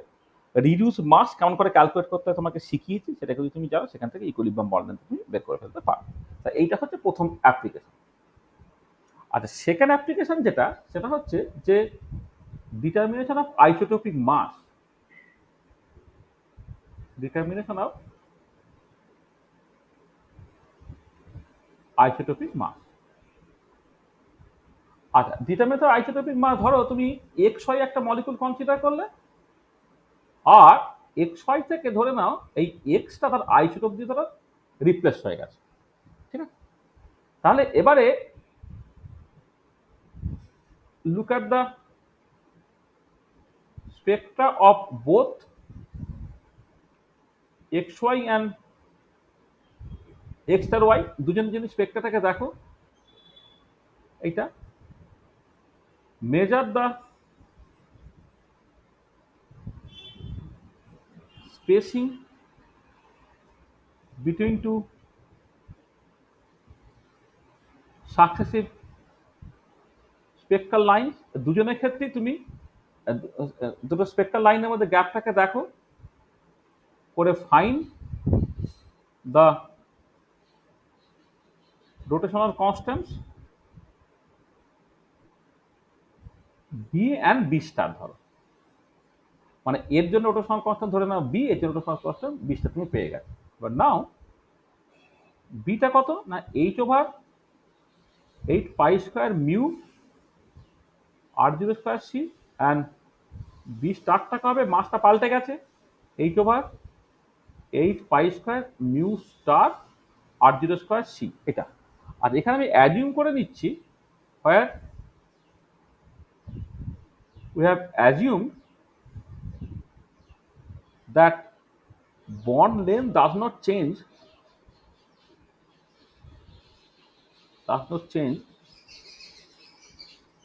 due to isotope substitution. Isotope substitution করলে বন্ড লেন্থে কোনো চেঞ্জ হয় না, এটা ধরে নিচ্ছি এটা। নাও কি হলো, বি বাই বি স্টারটা হয়ে যাচ্ছে কত, মিউ স্টার বাই মিউ। আচ্ছা এবারে দেখো মিউ স্টারটা কত, এম অফ এক্স স্টার কিন্তু M Y by M of X star plus M Y, আর এইটা হচ্ছে কত, M X into M Y by M X plus M Y এইটা। তাহলে from this equation we can determine mx টা। আমি যে আইসোটোপিক মাসটাকে আমি বের করে ফেলতে পারছি, মানে আইসোটোপিক মাস যেটা এক্স এর যে মাসটা সেটা তুমি এই ইকুয়েশন থেকে বের করে ফেলতে পারবে, মানে বি আর বি স্টার এক্সপেরিমেন্টালি পেয়ে যাচ্ছ, আর এই ইকুয়েশনে আইসোটোপিক মাসটা বাদ দিয়ে বাকি সবার মাস জানা আছে তুমি জেনে নিচ্ছ, মানে এইটা জানা আছে ধরে নাও, এটা জানা আছে ধরে নাও, তাহলে শুধু এই আইসোটোপিক মাসটা তোমার জানা নেই, তাহলে এইখান থেকে তুমি সেটাকে বের করে ফেলতে পারছো। ঠিক আছে, হলো। তাহলে দেখো, তাহলে রিজিড রোটার অ্যাপ্রক্সিমেশনে আমরা যে রোটেশন স্পেকট্রোস্কোপিটা করছি সেটা আমরা মোটামুটি ভাবে বললাম। এখানে দু তিনটে জিনিস বাকি আছে, আজকে সময় নেই, আমরা নেক্সট দিন এখান থেকে যেটা করব, মানে আমাদের রোটেশন স্পেকট্রোস্কোপি দুটো ক্লাস লাগবে, তাহলে নেক্সট ক্লাসে যে জিনিসগুলো আমাদের করতে হবে প্রথমে, আচ্ছা নেক্সট ক্লাসে প্রথমেই যেটা ইম্পর্টেন্ট সেটা হচ্ছে যে limitation of rigid rotor model. যে রিজিড রোটার মডেলে কিন্তু খুব ইম্পর্টেন্ট একটা লিমিটেশন আছে, সেটা হচ্ছে এই যে আন্ডার রিজিড রোটার মডেল এই যে স্পেকট্রাল লাইনগুলো ইকুইপেস্ট হয়ে গেল, কিন্তু বাস্তবে দেখা যাবে যে দুটো পাশাপাশি স্পেকট্রাল লাইনের গ্যাপটা গ্র্যাজুয়ালি কমবে with increase in rotational quantum number, মানে পরপর করে এনার্জি গ্যাপটা কমে যায় আর কি, সেটাকে দেখতে হবে। সেই জন্য তোমাকে এখান থেকে এই নন রিজিড রোটার অ্যাপ্রক্সিমেশনে আসতে হবে। নন রিজিড রোটার অ্যাপ্রক্সিমেশন সেটা তোমায় যেতে হবে। ঠিক আছে, তাহলে রিজিড রোটার থেকে নন রিজিড রোটারে যাওয়া এইটা একটা ইম্পর্টেন্ট পয়েন্ট থাকবে। আর এর সাথে সাথে আরো দু তিনটে জিনিস তোমার লাগবে, সেটা হচ্ছে যে ইন্টেন্সিটি ডিস্ট্রিবিউশন একটা ইম্পর্টেন্ট পয়েন্ট, সেটাকে দেখতে হবে। অ্যাব্রেশন স্পেকট্রোস্কোপিতে ইন্টেন্সিটি ডিস্ট্রিবিউশনের যে জায়গাটা আর কি, সেটা হচ্ছে ভীষণ ইম্পর্টেন্ট একটা জায়গা, সেটা আমাদের এই পার্টিকুলার কেসে দেখতে হবে। আর একটা হচ্ছে রোটেশন স্পেক্ট্রা, একটা অ্যাবজর্পশন স্পেক্ট্রা, সেটাকে একটু আলোচনা করা। রোটেশন স্পেক্ট্রা ইজন অ্যাবজর্পশন স্পেক্ট্রা, এটা এমিশন স্পেক্ট্রা নয়, অ্যাবজর্পশন স্পেক্ট্রা, এটা কেন আর কি সেগুলোকে দেখতে হবে। তাহলে পরের ক্লাসে আমাদের এই পার্টগুলোকে কমপ্লিট করলে তবে রোটেশন স্পেকট্রোস্কোপিটা শেষ হবে। তাহলে নেক্সট ক্লাসে আমরা এইগুলোকে আলোচনা করব। তাহলে দেখো যা বললাম তাতে কারো যদি কিছু অসুবিধা থাকে বলে নাও।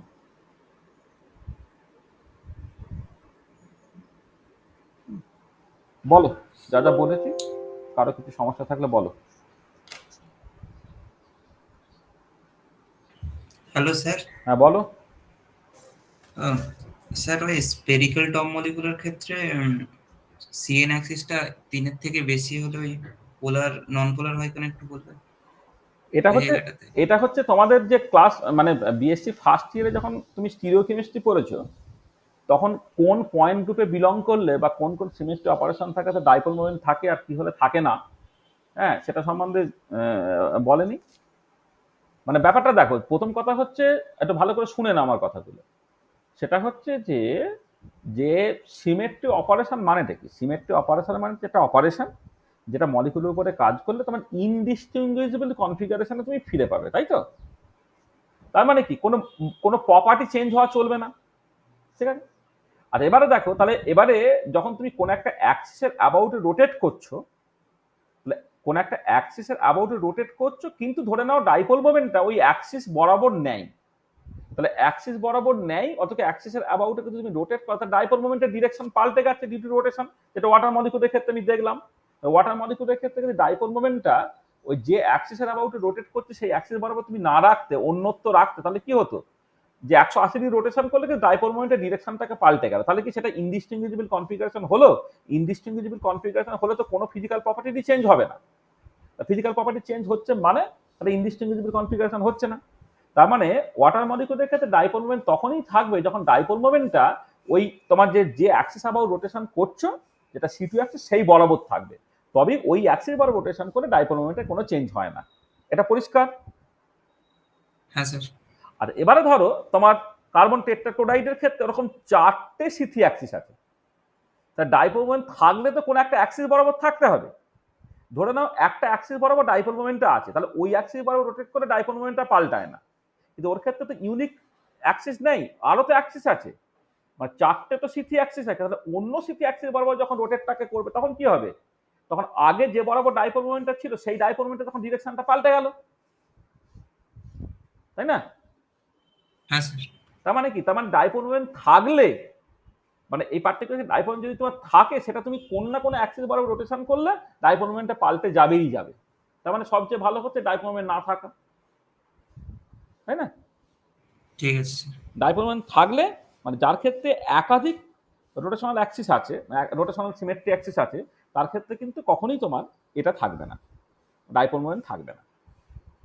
মানে যখন তুমি ওই এটা পড়ো, মানে বিএসসি ফার্স্ট ইয়ারে যখন স্টিরিওকেমিস্ট্রি পড়া হয়, তখন ওই সিমেট্রি অপারেশন, পয়েন্ট গ্রুপ ইত্যাদির উপরে বেস করে কোন কোন পয়েন্ট গ্রুপে বিলং করলে অপটিক্যালি অ্যাক্টিভ হয়, অপটিক্যালি অ্যাক্টিভ হয় না, সেটা যেমন তুমি পড়ো, অ্যাট দ্য সেম টাইম কোন বরাবর রোটেট করলে তার ডাইপোল মোমেন্ট থাকবে থাকবে না, বা কোন পয়েন্ট গ্রুপে তোমার ডাইপোল মোমেন্ট থাকে, কোন পয়েন্ট গ্রুপে ডাইপোল মোমেন্ট থাকে না, এটাও কিন্তু ইকুয়ালি ইম্পর্টেন্ট। হ্যাঁ, ওটাও একটু তোমাকে ভালো করে দেখতে হবে বা পড়তে হবে।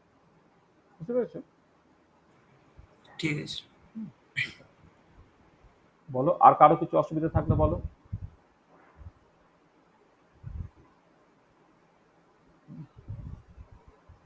আর কারো কিছু অসুবিধা আছে?